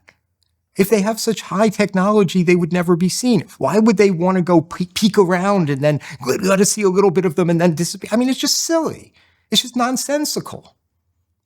It's like, no serious person should be considering such a thing. What a waste of time. I don't want to say it's a waste of time because I find it very entertaining more than, I don't believe that there are aliens here. Aliens here. There's a perfectly good question. Is there life elsewhere in the universe? You have something like the Drake equation you can criticize this way and that way, seems to suggest there ought to be life somewhere else, right? Did it evolve into higher forms of life? Next question. Let me actually point out something here that everybody misses. So I think, if there are enough planets, blah, blah, blah, probably life has evolved elsewhere because it evolved here. What about higher forms of life, right? Things that can swim and crawl? Sure. Eyes. Yeah, absolutely. Eyes. They're going to have eyes, right? Evolution will give them eyes. Question. Will evolution lead to high intelligence that can make technology, like spaceships? Answer. On Earth, there have been billions of species for billions of years. Think of all the dinosaurs over the entire period that dinosaurs existed. All that time, evolution was operating, and not a single one of them could even make a hammer. It is not, in general, an evolutionary advantage to have high intelligence. Cockroaches will long outlast us. They're evolutionarily better adapted to survive than we are. So the question is, in all the history of life on Earth, only one species has evolved enough intelligence to make technology of any serious amount. If a monkey can take a stick and take off the leaves and get ants, yes. But serious technology, only one. Out of all those billions and billions and billions, what does that tell you? 100% for sure, there is not a big evolutionary push for high intelligence. That raises the question, why us? And I think the answer is probably a combination, as people have said, opposable digits, right? What are you going to do with this intelligence? It's going to be so useful. If you have pause, probably opposable digits, fine motor control, probably voices and being able to produce language. So you need voice boxes that can produce language. Maybe, probably a combination of those. There was something unique in the evolutionary history of Homo sapiens that gave small increments of extra intelligence such a big survival advantage that it blew up our heads as big as they could go. It blew up our heads to the point where if they got any bigger, women would all die giving birth. That's also why we are neonates, right? We're born helpless, as everybody says. Unlike a colt, unlike a puppy that's up and running around. We are helpless for years, and we have to be looked after. Why? Because we're basically way premature. Why? Because our heads are so big that if they waited any longer, the mother would die. It's only humans where intelligence gave that kind of advantage evolutionarily. So if you ask me, hey, we just found a planet. We have all sorts of reasons to believe it's got plants, it's got, organic molecules. Do you think it has intelligent life to the point that it could make technology? I'd say probably not. Very unlikely. If that were a common thing, there'd be more than one intelligent species on Earth. Well, I wasn't planning on it, but I'm very glad I managed to shoehorn a question about aliens in here. That was really wonderful to listen to. But now just a brief note on which to end. I know I've asked you this question many times, but I think it is the way to finish our episodes. And that is, What is the John Bell Institute and how's it doing right now? It's doing great. Really? Yes. That's awesome. I have big news. Big news since the last time we talked. Great. So the John Bell Institute is a collection of people who are interested in the foundations of physics. It is the John Bell Institute for the Foundations of Physics. It exists because Foundations of Physics is not a recognized anything. Pretty much nobody in the world has a position in the Foundations of Physics. Maybe Sean Carroll does now, maybe, sort of. Some of us hang out in philosophy departments, but we're not identified. It's not a department of, there's no department of Foundations of Physics anywhere. So I'm been trying to create an institution devoted to these questions. And we have a faculty, we have a bunch of honorary fellows, we have a bunch of regular fellows. Anybody can go to our website and see who's involved. And what I've been doing since I created it is trying to find a home for it. My hope was to buy a place that we had on the island of Hvar in Croatia, and that's what I was aiming for. And that, for various logistical reasons, became impossible as of last year. So then the question is, what is Plan B? Okay, we have now, I had before on paper, but now we have joined with the University of Split. The University of Split has just acquired a beautiful, beautiful location with a large lecture room and a small lecture room and housing for 40 students. Amazing. That they are making available to us to kind of have a permanent association between the John Bell Institute and this location. It's outside, it's out a little bit outside of Split. If anybody's ever been there on the Mariana Peninsula, beautiful location, right on the water. There's a beautiful public beach, 5-minute walk away. It's spectacular. And so I got permission to use that location within the last 3 weeks. Amazing. And we are hoping now Angelo Bassi has proposed to actually, even at the end of August, put on a summer school on Foundations of Physics. We are just trying to get that organized. It's short in time. So, we hope we can get that organized. If anybody's interested, we'll put up information as soon as we have it on the website about students who might want to apply for it. I mean, we've got a lot of details to work out quickly, but I'm doing my best on that.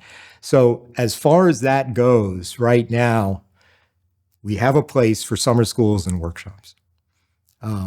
I hope sometime now in the distant future, and anybody who gave money, we much appreciate it, and we still, although we are not going to use it to buy this one location, we still need it. We're trying to recover as much as we can from that location. We have moving costs and any other money we're going to use to put on these summer schools. So if anybody wants to give us money, we still need it, and the GoFundMe is still there. I need to change it, but anyway, it would still go to us, and we would greatly appreciate it.